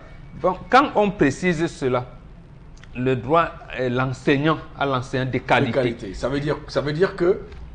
Ça veut dire que dans notre contexte, on parle du droit de l'éducation, on va vous dire, oui, mais les écoles existent partout, ainsi de suite. Et l'enseignant, lui, on ne s'occupe pas de lui. On ne s'occupe pas de l'enseignant. Et c'est là, vous l'avez dit, la condition de l'enseignant. On dit, wow, oui, il y a au moins 1000 lycées, 3000 lycées au Cameroun, des lycées techno-enfants. De quoi être tributaire l'enseignant de qualité? C'est la formation, c'est comment il est traité à la fin du mois, c'est les outils dont il est en possession pour faire son travail. 3 choses essentielles. La première, vous avez dit, sa formation. Deuxième, son traitement. Son traitement. Et troisième, sa considération sociale. Voilà les 3 choses. L'autorité du maître. Oui, l'autorité du maître. Absolument. Oui. C'est les 3 choses. Mais dans notre pays, on les a, l'enseignant qui enseigne même le chef de l'État. Il enseigne parce que tout le monde est ministre, mais le ministre, il a eu l'enseignant dans tout son parcours. Absolument. Le président aussi. Et là, lui dit que l'enseignant ne vaut rien. Depuis, je pense, une vingtaine d'années, au niveau du primaire, on ne recrute plus. Au niveau du secondaire, on est resté 5 ans sans recruter, puisqu'il y a au moins 5 promotions de l'école normale supérieure qui sont restées sans salaire. Et regardez le traitement qui leur a été réservé. Quand ils ont défilé en parlant des enseignants résignés, monsieur, mon fils, Galeb Bibehe, qui était à l'époque, et le délégué général à la Sûreté nationale les ont appelés en leur disant si vous revendiquez encore vos droits là, vous allez nous entendre passer. Vous allez voir. Et les enseignants. Le nouveau collectif des enseignants indignés. Voilà. Donc voilà quel est le traitement. Dans le supérieur, c'est lorsqu'ils font grève. Le CINES. Voilà, le CINES, c'est lorsqu'ils font grève qu'on leur donne, qu'on se rappelle. Que le ministre Femme Dogo se rappelle que, mais oui, en fait, tous les 3 mois, je dois leur donner des subsides là pour la recherche, ainsi de suite. L'autre chose... Et voilà, et donne coup dans les bars et les chambres. Oui, absolument, ils sont sous les arbres. Ils préparent le cours sous les arbres. L'université sous l'arbre. Sous l'arbre. Donc, l'autre chose, je voulais, en les parlant, regardez leur traitement. Lorsqu'on vous coupe 70% de votre revenu, quel enseignement de qualité vous allez dispenser? Ce n'est pas possible. Pas du tout. Donc, et l'autre chose, deuxième, je termine par là, nous sommes quand même en octobre 2016 avec la crise anglophone. Oui. Et les enseignants ont posé un problème réel de l'harmonisation ou pas, on ne sait pas. Nous avons vous dit le lycée bilingue de Bepanda, le lycée bilingue de Noubel, le lycée bilingue, alors que c'est 2 lycées qui se côtoient. C'est 2 lycées, ce n'est pas un lycée bilingue, puisque les élèves qui sortent ne sont pas bilingues. Voilà. Il y en a qui sont du sous-système anglophone et d'autres du sous-système francophone. Donc en fait, le bâtiment, lui, il est bilingue, mais les apprenants qui sont... Il aurait mieux valu de créer 2 lycées distincts. Voilà, mieux vaut créer 2 lycées distincts. Et ça ne changerait rien. Voilà, et ça ne changerait rien. Voilà. Et ça veut dire quoi? Le lycée bilingue d'application de Yaoundé et celui de Beya, constitué, inauguré en 1979, qui devait former les Camerounais bilingues. Nous sommes quand même en 79, de 79 à 2018. Oui. Vous voyez, vous qui avez fait l'école à cette époque, vous seriez parfaitement bilingue aujourd'hui. Mais on a laissé ces 2 écoles pilotes. L'autre réforme, on vous dit, ah oui, dans ce lycée bilingue, il y en a qui ne font le probatoire et d'autres qui ne savent pas ce que c'est que le probatoire. Mais nous sommes dans quel système d'enseignement? Donc voilà. D'accord. Voilà, alors, Charles Hamel, on est là en présence d'enseignants qui, de par la précarité de leur situation, sont obligés le plus souvent d'arrondir leur fin de mois en donnant cours, en dispensant des cours dans 2-3 collèges de complément pour rattraper leur revenu à la fin du mois, à faire les cours de répétition pour s'en sortir. à faire 2-3 business, on va dire 2-3 affaires, en montant 2-3 affaires au quartier, une échoppe, une épicerie, pour s'en sortir. Est-ce que dans ces conditions-là, on garantit le droit justement à l'éducation par l'enseignant de qualité? Pas l'enseignement de qualité, mais l'enseignant de qualité. J'ajoute une virgule, oui. Et en notant mal les enfants, histoire de créer, d'avoir des cours de répétition, soit dans l'enceinte, soit à domicile, pour pouvoir arrondir les fins de mois. Il ne faut pas oublier ça. Oui. Monsieur Eric Fopoussi, j'essaie de prendre le paysage de la sous-région Afrique centrale, la Guinée équatoriale, le Gabon, je prends le Tchad ici à côté. Vous allez vous rendre compte que les enseignants ne souffrent pas, les enseignants ne se plaignent pas, parce que le minimum part de 250 000 à 700 000 francs en termes de salaire, M. Eric Fopoussi. Si des pays que nous on estime et qu'on dit des petits pays se retrouvent à bien payer, à bien traiter leurs enseignants, pourquoi pas le Cameroun? Posons-nous la bonne question. Quelle est la psychologie de l'individu qui entre d'abord à l'école normale supérieure? L'individu qui entre à l'école normale supérieure, c'est un gars qui aura tenté l'IRIC, c'est un gars qui aura tenté l'ENAM, c'est un gars qui aura tenté les STIC, qui aura tenté la majeure partie des concours, entre guillemets, dits importants au Cameroun, qui, parce qu'il n'aura pas réussi, va dire, bon, je me rabats à l'école normale. Et qui peut-être aura payé sa place. Et qui peut-être aura payé sa place plus facilement à l'école normale et qui va rentrer. Monsieur Eric Fopoussi, lorsque vous prenez l'État en termes de formation, partant des années 80 aujourd'hui, le gouvernement camerounais a formé beaucoup d'enseignants. Où sont-ils sur le terrain? Lorsque vous vous rendez compte que l'extrême nord a un déficit énorme, vous vous rendez compte que l'ouest a un déficit, vous vous rendez compte que le centre-sud a un déficit, ils sont partis où? Ils ont pris la clé des champs, monsieur Eric Fopoussi. Ils sont au tourisme, au commerce. Ils sont au tourisme, ils sont au commerce, ils sont à la culture. Pourquoi? Parce qu'ils sont maltraités, monsieur Eric Fopoussi. Et ont aussi le courage de le dire à un moment donné. Ils sont maltraités. Et cela pose un autre problème, le problème de la vocation. Est-ce qu'aujourd'hui, dire le fils de Mbawa vient le voir et dire que papa, j'ai eu le concours, je vais être professeur, son père va dire tu vas souffrir. C'est pour aller souffrir, mon fils. Parce qu'aujourd'hui, on ne voit plus en l'enseignement quel métier de valeur. L'enseignement même a perdu véritablement. Regardez dans la ville, combien d'enseignants on roule carrosse. Allez voir dans les établissements privés. Combien on les paye l'heure, monsieur Eric Fopoussi. Regardez comment vivent les enseignants. L'enseignant prêche par l'exemple. Regardez le corps des enseignants, combien s'habillent pour se placer devant les enfants. Combien parviennent même à déjeuner le matin, monsieur Eric Fopoussi, pour se rendre. C'est pour vous dire que on voit des maîtresses qui en profitent pour manger le goûter des enfants. Ça témoigne de l'extrême misère. C'est-à-dire être obligé de se déshumaniser à ce point et ôter la ration d'un enfant qui... Lorsqu'on ne parvient pas à payer ses enseignantes, elle demande à chaque enfant, dites à votre papa d'envoyer 500 francs, à vos parents d'envoyer 500 francs. C'est pour faire, on va acheter ci, on va acheter ça. Le pauvre parent envoie, mais est-ce qu'il a? Il comprend la misère. On est allé jusqu'à créer des catégories que Bonbon aime souvent utiliser, les maîtres des parents. C'est quoi cette histoire, monsieur Eric Fopoussi, dans une république? Je suis d'avis avec ces maîtres aujourd'hui et ces enseignants qui ont dit qu'ils ne fêtent pas. Oui. Ça, je tiens à vous le dire, monsieur Eric Fopoussi. Dans le droit là, il y a des établissements où les enseignants disent on ne fête pas. Nous censurons le jour que vous allez connaître, mais on ne fête pas, monsieur Eric Fopoussi. Parce qu'à un moment donné, on a eu à faire les états généraux. Il y a eu les états généraux de la communication. Il y a eu les états généraux, la préparation des états généraux de l'éducation. Oui. Les résultats là où ça devait aboutir, ça n'a pas abouti, mais ça a plutôt abouti à l'éclatement du ministère de l'Éducation en deux ministères.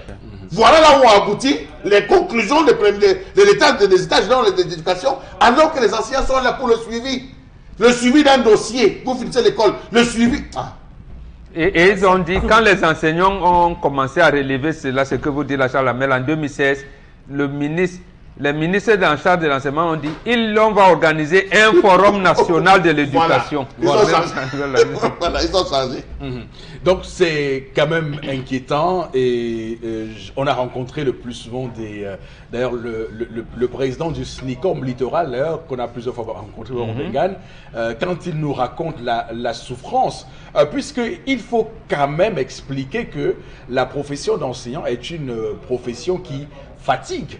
Parce qu'elle vous oblige à chaque fois vous réactualiser, à vous remuer les ménages. Il y a une pénibilité intellectuelle et cognitive qui est exceptionnelle. J'en connais qui, au soir de leur vie, perdent clairement le nord parce que, ayant passé le temps... Vous avez été sucé. Ayant été debout pendant très longtemps, parce qu'il faut être debout, la position debout est une position, c'est pénible. Est-ce qu'on prend tout cela en compte? On voit très bien que l'enseignant de qualité dont on souhaite nous vanter aujourd'hui, c'est clairement de la poudre de pem-pem-pem, pour reprendre ici l'expression de Charles, puisque rien n'est mis en place pour que justement nous ayons in fine un enseignant de qualité au Cameroun. Et qu'au final, et d'ailleurs on le voit avec les résultats en fin d'année aux examens officiels, ça fait très longtemps, le baccalauréat n'a plus atteint les niveaux de pourcentage qu'on pourrait accepter. On est surtout de 52, 52%. On se glose le torse à dire qu'on a atteint 56% de réussite au baccalauréat, là où des pays atteignent 80-90%. Au Cameroun, on est dans la moitié de l'échec de ceux qui tentent le baccalauréat. C'est pas possible. Il y a le BEPC qui a atteint le plus souvent moins de 50%. Ah ouais, tout à fait. C'est ça le véritable problème. Quelquefois même quand on baisse la moyenne à 8,5. Voilà. Alors, voilà, justement, ce qu'ils appellent délibération. Soit dit en passant, on délibère. Alors, tendance sur la profession d'enseignant, qu'est-ce que tu vas dire aujourd'hui? Il fait même d'abord qu'aujourd'hui. C'est la journée mondiale des enseignants. Il y a un peu un mouvement de... Parce qu'ils ont souvent les tenues.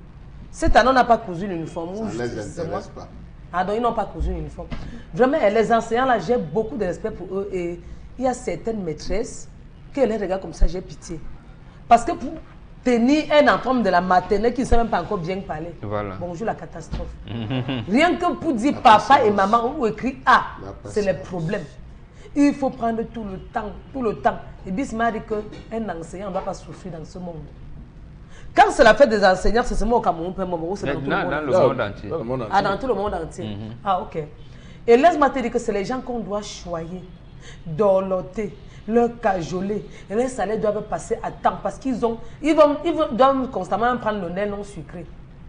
Ça donne parce que, quoi? oui, Ça donne la force. Non, quand on apprend beaucoup, après on a les problèmes des nerfs, les nerfs se tendent. Parce qu'expliquer, même pas un enfant, pas deux. Dans toute une salle de classe, il faut connaître le comportement de chaque enfant. Et le lait non sucré. Ajoute que l'enseignant ne décide pas du nombre d'enfants dans sa salle de classe. Justement. Non, je vois les nombres d'enfants. On lui dit qu'il y aura la salle de classe moyenne, c'est 50 élèves. Il se retrouve avec 180 élèves. Par classe même, tu peux avoir même 60 élèves dans une classe. Maintenant, il faut connaître le comportement de chaque enfant. Ce n'est pas facile. Toi, tu sors comment d'une classe de 160? C'est pas facile.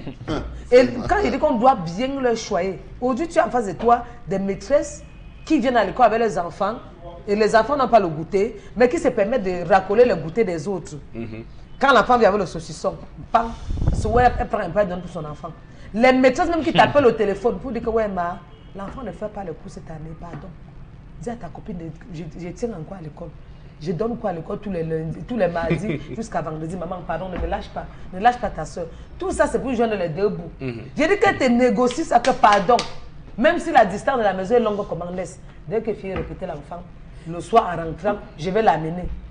Donc tu sens que ça ne va pas. Ils ont besoin de joindre les deux bouts. Il y a des moments où je vois les maîtres, ils ont construit, ou les professeurs. Ils ont construit. Il faut laisser. Quelqu'un n'arrive pas à payer le loyer, il dit qu'il va construire. Ils partent en retraite. Est-ce qu'ils ont... Est-ce que vous savez qu'il y a une école, et ça, je parle aux promoteurs des écoles dans ce pays, on doit cesser cette fourberie, ça a trop duré. Il y a une école dans ce doigt-là, je m'en suis rendu compte il y a quelques mois, où vous payez la pension à 300 000 francs. De payer à savoir 300 000 francs. Mais dans cette école, ils n'ont pas honte de payer les enseignants à 40 000 francs le mois.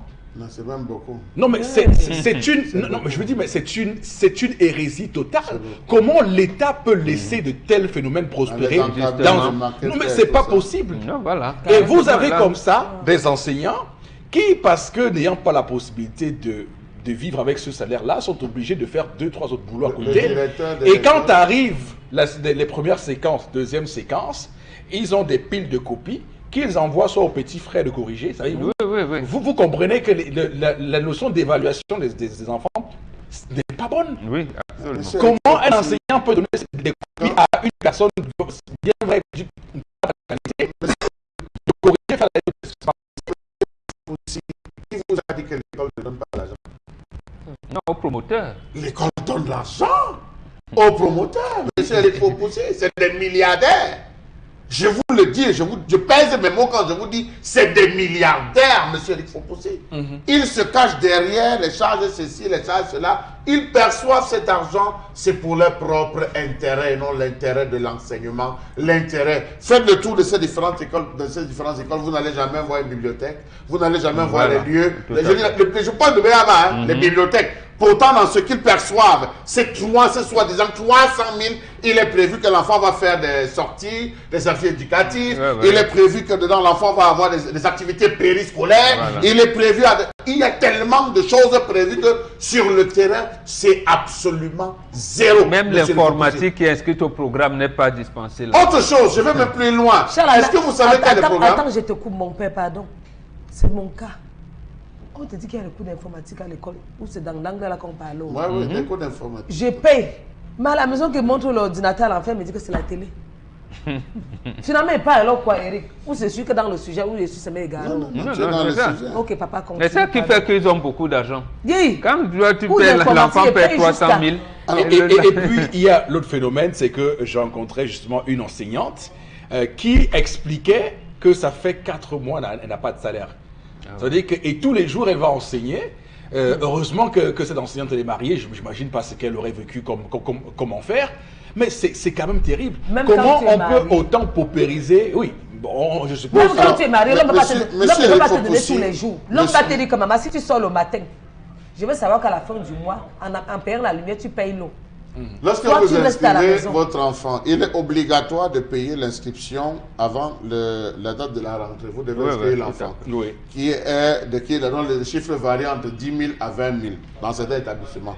Vous devez absolument payer la première tranche. La première tranche, vous devez la verser en totalité. Vous avez une mesure d'exception dans le cas où vous souhaitez procéder par moratoire. Vous décidez de payer par moratoire, que vous-même vous échelonnez, soit en fonction du mois, en fonction des semaines de votre activité. Au soir du 1er octobre, c'est-à-dire au soir du 31 octobre ou du 30 octobre, vous devez avoir versé la deuxième tranche de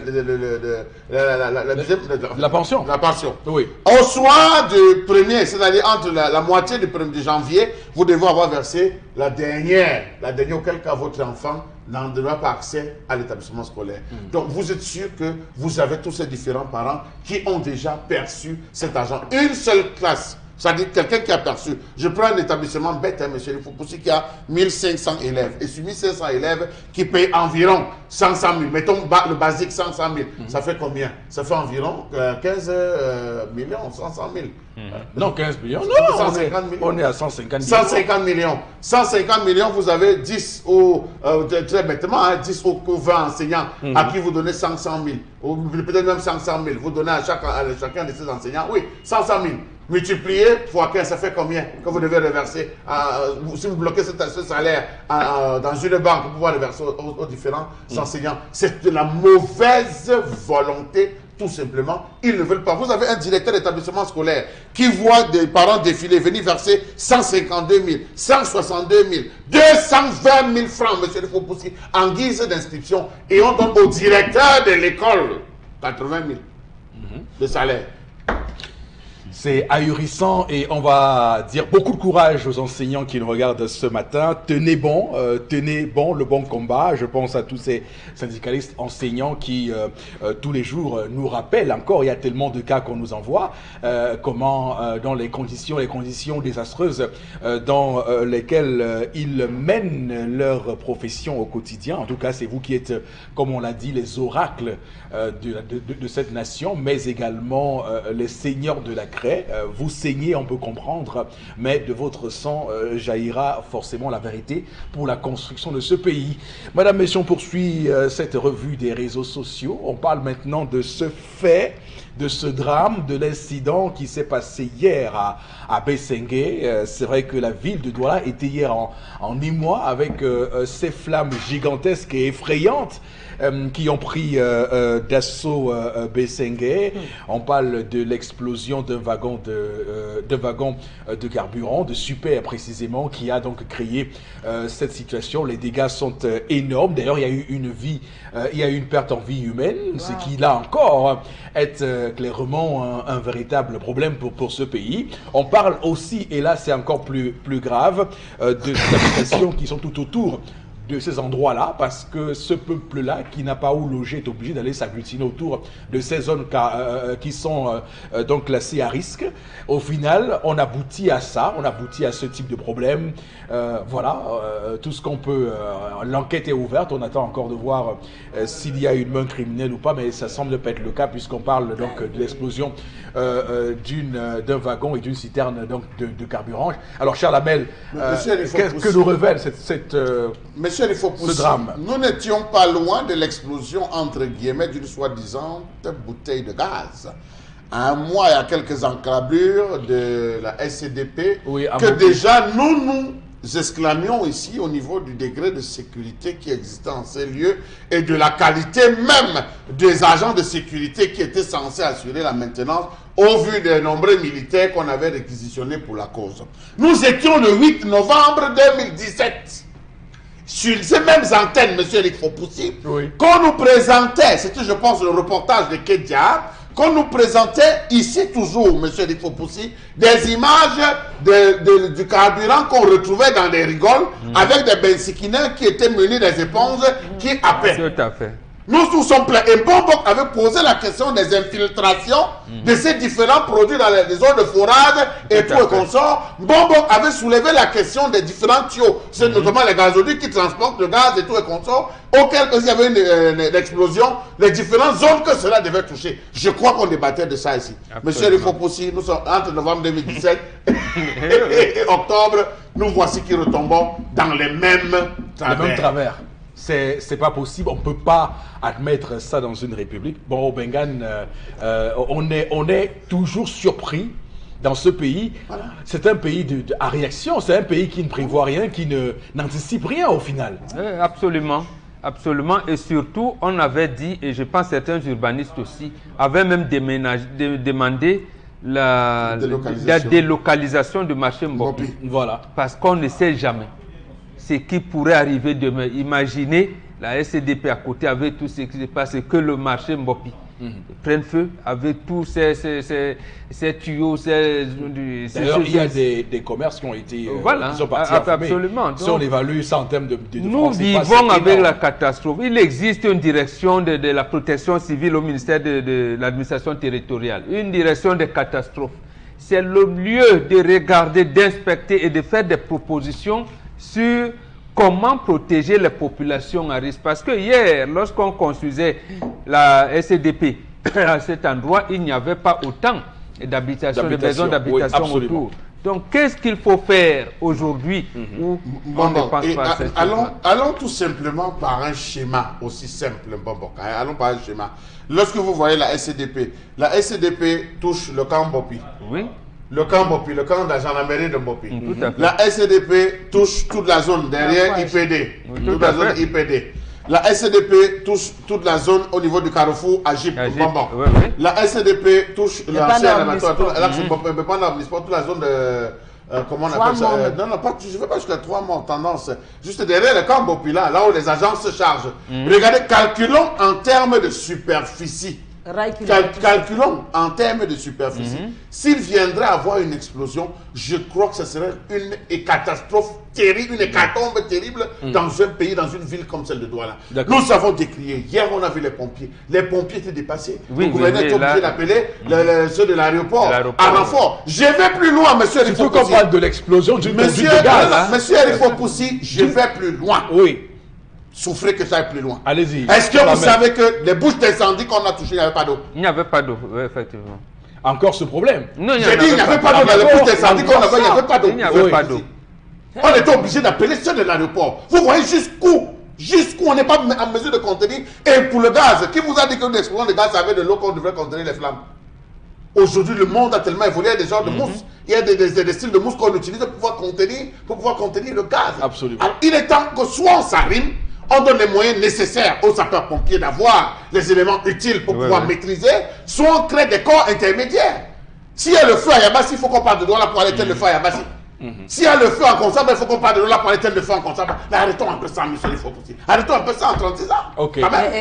D'accord, tendance. En 2017, qu'on parlait, comme on nous avait montré les gars qui absorbaient.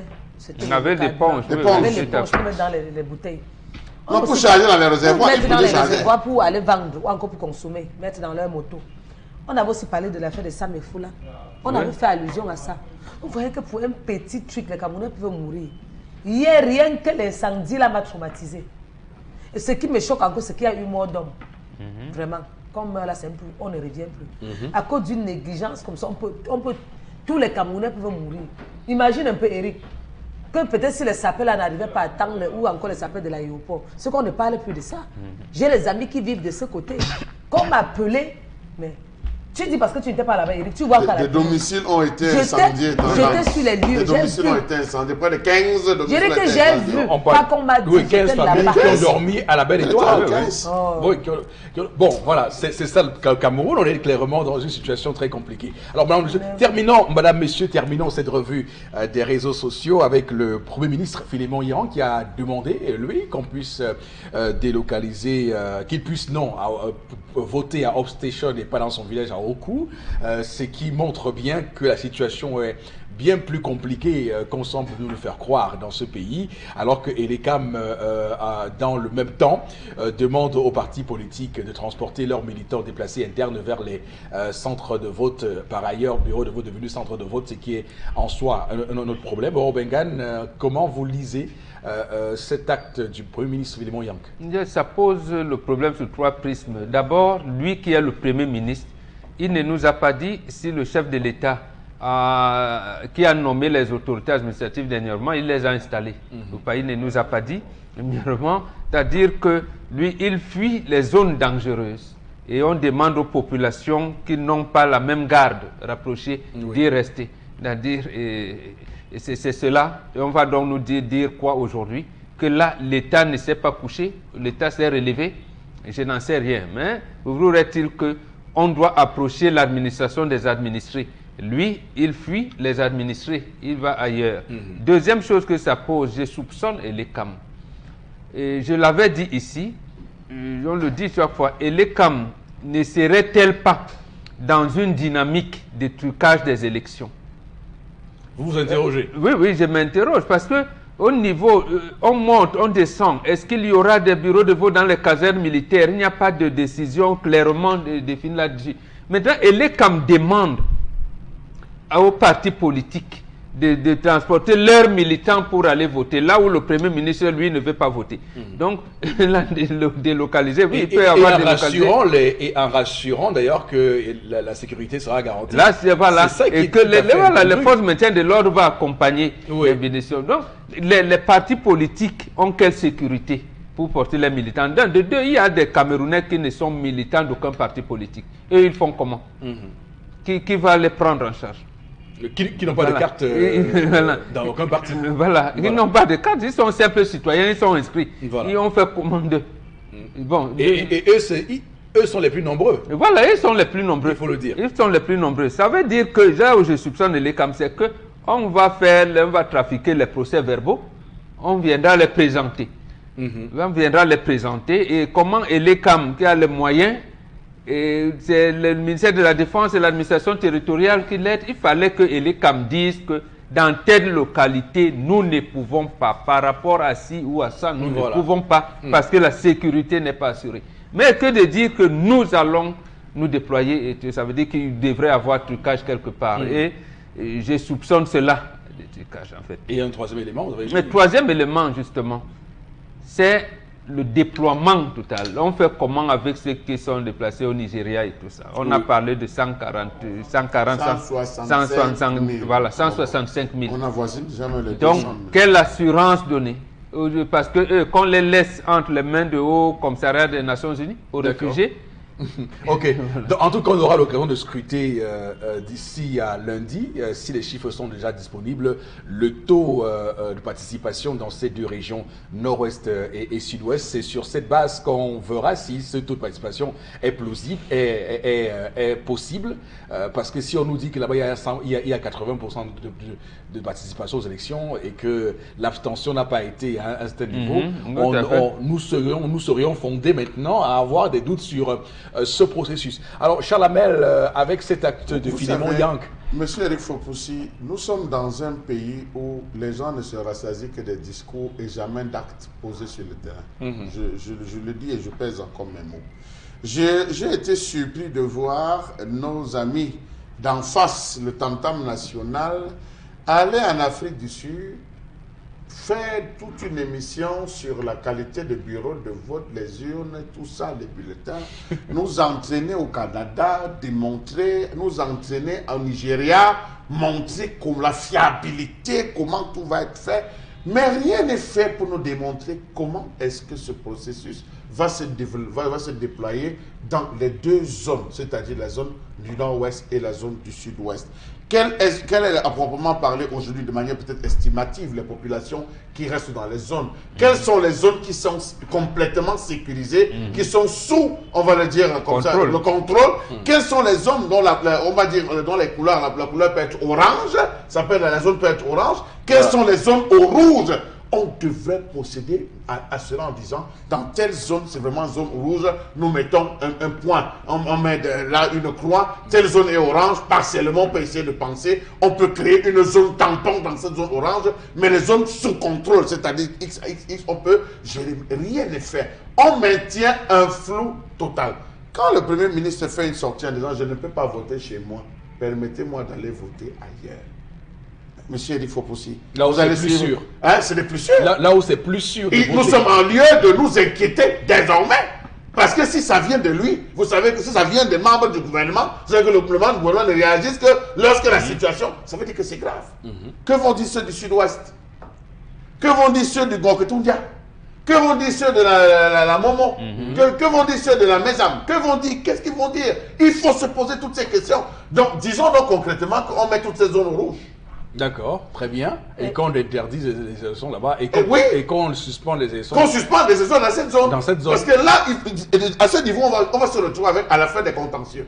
Il y aura des contentieux. Oui, absolument. Qu'on le veuille ou non, il y aura des contentieux électoraux à ce niveau. Comme vous le voulez ou non. Alors, pourquoi il a le chargé d'avis comme ça? Alors, c'est qu'il dit que l'insécurité là-bas. Il a peur. Voilà, ce qui est certain, c'est que d'ailleurs, il y a une vidéo qui circule actuellement sur les réseaux sociaux où on montre un meeting qui est préparé à Boya. Et on voit des gros porteurs, des charters qui viennent de Douala pour venir grossir les rangs de ce meeting-là et montrer que... Vous soulevez la question des charters et ça me fait revenir à ce que Mbobok disait, où on demande aux partis politiques de transporter les militants pour aller faire, voter. On appelle ça, c'est pas les charters? Mais qu'est-ce qui nous indique que ceux qui sont dans ces charters pour aller grossir les rangs des meetings sont effectivement ces déplacés internes? Voilà une autre question. Justement, c'est à quoi il faut penser. Maintenant, le Cameroun partage environ 350 km avec le Nigeria. Il faudrait qu'on soit aussi sûr que c'est sécurisé. Et que c'est pour ça que je dis que, pour moi, à mon avis, je pense que pour éviter les contentieux électoraux dans cette zone, on devait marquer cette zone tout simplement au rouge. Qu'est-ce qui ne nous rassure pas qu'on va faire venir des gens qui rentreront par le Nigeria et qui viendront voter au Cameroun? en disant que bon, c'est les déplacés qui par sursaut Ouais. sont rentrés au Cameroun pour Tout à venir tout simplement accomplir leur devoir civique et tout et consort et qui viendront voter. Donc je pense que cette zone-là maintenant, on devrait y voir, on devrait un peu voir plus. En tout cas, ce qui est tout à fait inquiétant, c'est qu'on ne nous explique pas quel est le dispositif sécuritaire qui est mis en place pour dimanche prochain dans ces deux régions-là. Comment seront déployées les forces dans les bureaux de vote ou les centres de vote? Comment est-ce qu'au final, ça ne créera pas une situation où vous entrez pour voter et parce qu'il y a tellement de militaires, vous avez même peur de vous prononcer sur Voilà. votre candidat? Votre Parce que vous candidat. savez que le militaire, il fait toujours peur. Hein, donc après, il ne faut pas... Ouais, c'est tout à clair que fait. quand vous voyez des militaires autour de vous... Il a dit, vous êtes sorti avec les bulletins, montrez-les-moi. Voilà. Donc, Et et l'autre chose importante, vous avez vu, le ministère de l'administration territoriale a charcuté les listes des observateurs, Oui. même nationaux. absolument. Même nationaux. Et l'Union européenne s'est offusquée du fait qu'il n'a pas eu d'invitation de l'État du Cameroun, alors que c'est notre partenaire au développement. Elle a même eu à former beaucoup de gens ici. Madame le professeur Difo, par exemple, Voilà. a bénéficié des fonds de l'Union européenne pour former la citoyenneté. Et maintenant, l'Union européenne lui dit non, cette fois-ci, vous n'allez rien surveiller, observez chez nous. D'accord. Et restez, on vous donnera les résultats. En tout cas, toujours est-il que dimanche prochain, les Camerounais seront appelés aux urnes et l'ECAM sera là encore scruté. Et l'ECAM sera scruté dans sa manière de gérer ce processus puisque les enjeux sont énormes dans les deux régions anglophones, nord-ouest et sud-ouest. Madame, messieurs, c'est tout pour cette revue des réseaux sociaux. Hein. On va tout de suite prendre interpellation.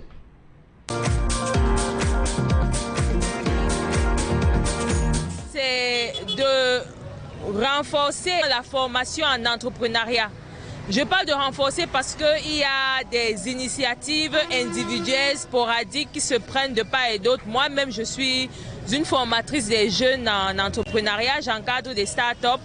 Et dans ce monde-là, on se rend bien compte que tous les Camerounais réfléchissent, tout le monde est engagé dans le développement et le changement de mentalité. D'ailleurs, il y a même une grande campagne qui invite les Camerounais à consommer camerounais. La campagne, c'est le Made in Cameroun.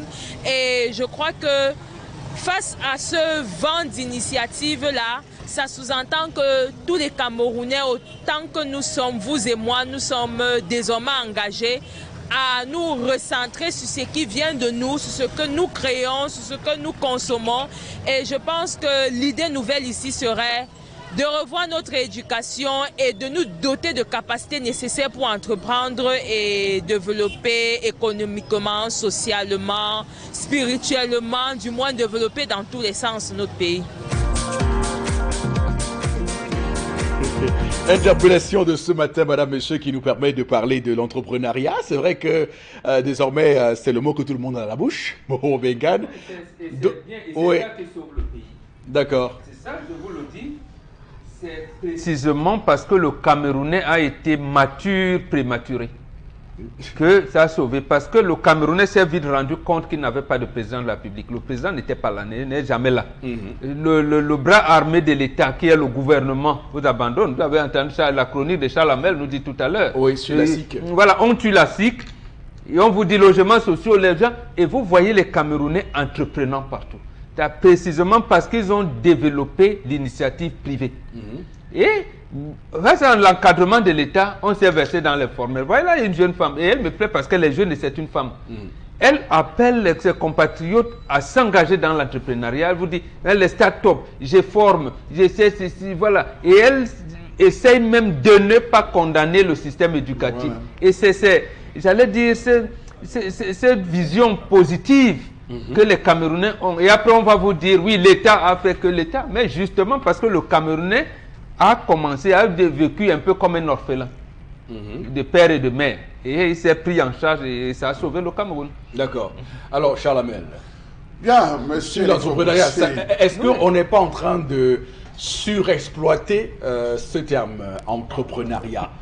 Tout le monde en parle. Monsieur Eric Fopoussi, Oui. je vais vous répondre en vous emmenant un peu très loin dans votre enfance.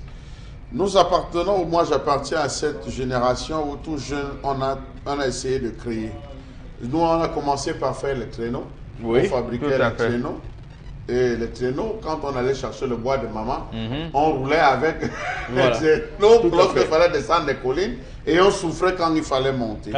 Alors, lorsque les parents nous voyaient construire, ils disaient, mais attends, ça existe déjà, essayez de créer quelque chose qui n'existe pas. On va voir ce que ça peut donner. On est parti des bois qu'on attachait en dessous. On a essayé de faire des chaises qui ressemblaient aux chaises de la Vespa de l'époque. On a essayé de faire des chaises où on attachait le bois. Ah bah oui, après, gros souvenir. Un gros souvenir.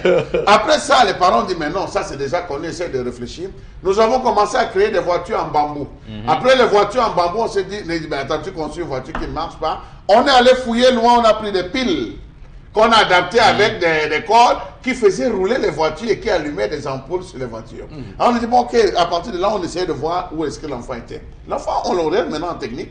L'enfant sort de là avec un diplôme et après plus rien, plus d'accompagnement. Je transpose ça maintenant en disant, Bombo a dit que c'est né prématurément. Oui, les jeunes sont rentrés dans l'entrepreneuriat. Les jeunes ont eu cette envie de créer. On a eu une succession d'individus qui ont découvert un ensemble de choses. Et après, plus rien. Pas d'accompagnement. Oui. Comment on encadre ça? Non, mais je réponds en disant que à 10 ans, c'est terminé. Il vient de signer à peine un contrat avec la Campos. Tous ceux qui ont créé, les Tchakountes et les consorts qui ont créé des choses, plus rien, c'est mort. On les abandonne. Mais on dit, non, il y a l'entrepreneuriat numérique. Non, vous pouvez vous lancer dans ceci. On a des dans jeux. les startups. Les startups. Mais regardez, on a tout fait. Imaginez-vous, monsieur Fopossi Negou, que jusqu'aujourd'hui, en 2018, votre fils qui a un baccalauréat F1, mécanique générale, il ne sait pas quoi, il n'a pas d'issue. Il n'a pas d'issue. Tous des bacs F1, F2, il n'a pas d'issue. Oui. Alors, voilà celui qui a créé un jeu vidéo. Un jeu vidéo qui pouvait nous aider à repenser, à reconstruire un peu, au lieu d'aller voir les Sangoku, des jeux violents où on utilise la matière, les épées, les FIFA et autres. Les FIFA et consorts. Voilà un Camerounais qui crée, au lieu de booster en disant aux Camerounais désormais, consommons l'ensemble, non, plus rien. On le présente en disant, voici un Camerounais qui a pu faire ceci. On applaudit lors d'un forum, il devient la star de ce forum, et après on lui dit, va attendre au prochain forum, ou au prochain événement. Alors que les montres électroniques que nous achetons à 500 sont fabriquées par les enfants, les Coréens qui ont le niveau cours élémentaire deuxième année. Voilà, par exemple. Oui, c'est leur travaux, c'est là parce que justement, quand un enfant commence très tôt son émulation au niveau du cerveau, il va procéder. C'est à se demander à quoi sert un ministère comme celui de l'innovation et la recherche. Voilà. C'est-à-dire qu'à un moment donné, est-ce une affaire de laboratoire qui au final ne sert à rien? Parce que si on parle d'un ministère comme celui-là, c'est pour que, in fine, on voit des personnes qui ont été portées dans une forme de start-up qui a développé telle ou telle... Mais je vais vous dire quelque chose. Vous avez vu aujourd'hui... Les enfants de Bonanjo Bonapriso ont une sorte de traîneau en aluminium qui n'est pas différent de notre traîneau de l'époque. Tout à fait. Bien sûr. Qui a validé un tel brevet? Pourtant, c'est nous qui avons inventé ce traîneau-là. Oui. Nous, on se rappelle, il faut pousser. Si tu avais le pied droit, tu poussais avec le pied droit. Absolument. Sur la colline, tu avais le moyen. À moins que la descente. Donc, c'est ça. On appelait ça. C'est une façon de dire que si le gouvernement, dès cette époque, avait su encourager et encadrer, on serait très loin. L'entrepreneuriat dont on parle aujourd'hui, c'est africain, c'est purement bantou. Bon, l'a dit, je le dis aujourd'hui, monsieur Lifokoussi, que les jeunes se battent, qui s'associent à Sengatroua, qui se développent. On a eu les pavés. Le gars qui a dit qu'il va transformer les déchets plastiques en pavés. Regardez, allez à côté à Bonamou, c'est au niveau de Bao, là, au niveau du Bao, juste au niveau du rond-point Maïtu. Il y a un eau qui coule à côté d'une école primaire, là, une école privée. Vous allez voir là, il y a des déchets plastiques à ce niveau. Voilà un gars qui aurait aidé. Voilà, absolument. Donc c'est clair que là-dessus, le gouvernement est en mal d'idées. Parce que si on prend un pays comme le Rwanda, là-bas ils ont créé des incubateurs, c'est des endroits où on permet à des jeunes entrepreneurs, des start-upers de venir élire domicile, parce qu'on imagine que si vous voulez entreprendre, prendre un loyer c'est compliqué, faire ci, mais on crée donc des endroits comme ça pour vous accueillir, votre petite entreprise numérique, vous travaillez là-dessus tranquillement, on vous encadre, et dans cet espace-là, vous avez plus de capacité à développer vos idées, parce que qu'au final, c'est quoi? C'est de matérialiser les multiples idées des uns et des autres pour en faire de la valeur ajoutée. Je chute et je termine par là. Vous avez désormais, peut-être dans 1 ou 2 ans, vous allez vous retrouver à manger dans le même plat que les rats et les souris à Douala. Ça, c'est sûr. Vous allez vous retrouver déjà à manger avec les rats et les souris, parce que les souris n'ont plus peur. Elles se sont déjà familiarisées avec les humains. Qu'a-t-on développé pour résoudre ça? Personne n'en parle. Merci beaucoup pour cette interpellation. On va surtout, madame, monsieur, poursuivre cette émission et retrouver Consti Lamine qui est en plateau B ce matin.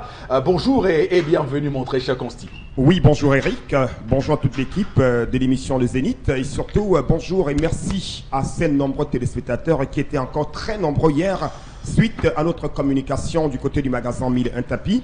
Et à ces téléspectateurs, je leur dis merci de faire confiance au concept Salaka.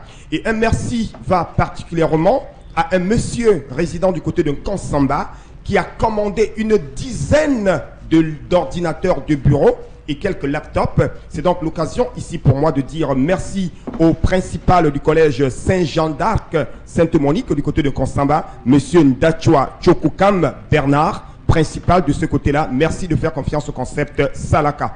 Alors à l'instant, place de parler de votre complément alimentaire, le Von Bio Oméga 3. Oui, alors je reviens encore ce matin pour essayer de rappeler tout simplement à tous ces téléspectateurs combien c'est important de consommer ce complément alimentaire qui permet de réduire les complications du diabète, qui permet de prévenir les AVC, qui permet également de réguler le taux de cholestérol dans le sang et qui vous permet également de rendre de plus en plus souples vos articulations. Le Von Bio Oméga 3 permet également de lutter contre le rhumatisme, encore appelé Nyamaboudou en Douala. Ce complément alimentaire d'origine américaine des laboratoires Cedorex permet également, chers téléspectateurs, comme je l'ai si bien dit, de prévenir également la maladie liée au vieillissement, telle que l'Alzheimer. Voilà donc quelques avantages parmi tant d'autres liés à la consommation régulière de ce complément alimentaire, le Von Bio Oméga 3. Encore appelé fish oil, pour ne pas dire encore appelé fish oil en anglais, ou alors huile de poisson en français. C'est un complément alimentaire pas comme les autres. Alors, combien ça coûte? 5000 francs pour une boîte de 30 gélules. Oui, la santé n'a pas de prix. Ah ben oui, je dis bien, c'est 5000 pour une boîte de 30 gélules, et c'est une gélule par jour pendant le repas.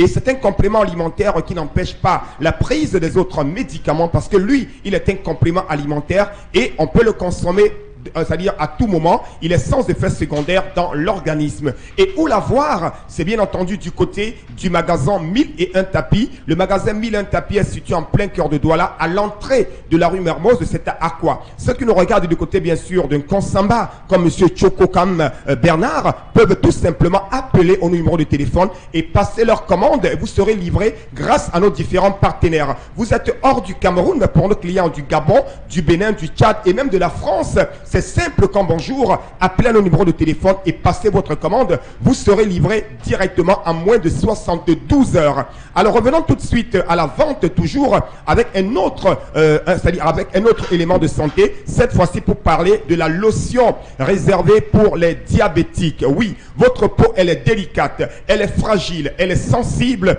Voilà pourquoi les laboratoires Cedorex ont mis sur le marché camerounais et africain une lotion uniquement pour la peau des diabétiques. Comme dirait quelqu'un, les diabétiques sont en haut, bien entendu, parce qu'avec cette lotion-là, les diabétiques auront un sourire total. Je vous conseille cette lotion, ces diabétiques.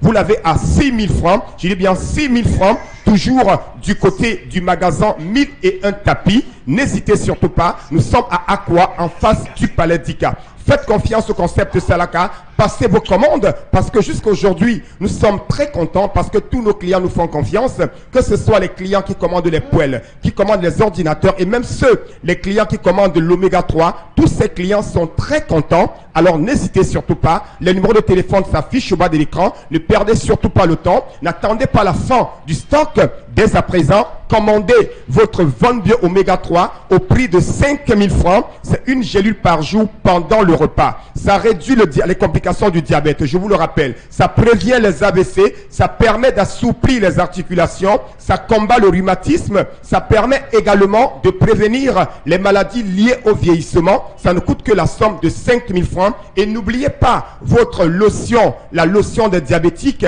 le lait de toilette des diabétiques qui ne coûte que la somme de 6 000 francs. Les numéros de téléphone s'affichent à l'écran. Merci et surtout très bonne journée à tous les clients du concept Salaka et surtout à tous les enseignants du côté de Konsamba au collège Saint-Jean d'Arc, Sainte-Monique de Konsamba. Merci à vous. Alors, on va terminer ainsi, madame, monsieur, mais avant, information de dernière minute, le Congolais Denis Mukwege est le prix Nobel 2018. Vous savez, c'est un super gynécologue, l'homme qui répare les femmes, qui est prix Nobel de la paix depuis Oslo ce matin. Donc, on va dire enfin un humaniste vrai qui détient ce prix-là. La paix, la médecine. Oui, la médecine, mais il est prix Nobel de la paix, l'homme qui répare les femmes. Donc, il a créé, vous savez tout ce qu'il a fait pour les femmes qui avaient des difficultés en gynécologie. Oui, mais il fallait doubler. L'année de la médecine d'abord et la paix ensuite. Non, mais vous savez que c'est un phénomène aussi social. En tout cas, madame, monsieur, merci. On va vous dire merci d'être resté cette semaine avec nous. On vous donne rendez-vous lundi prochain, 10h. Que Dieu bénisse le Cameroun. Inch'Allah, merci.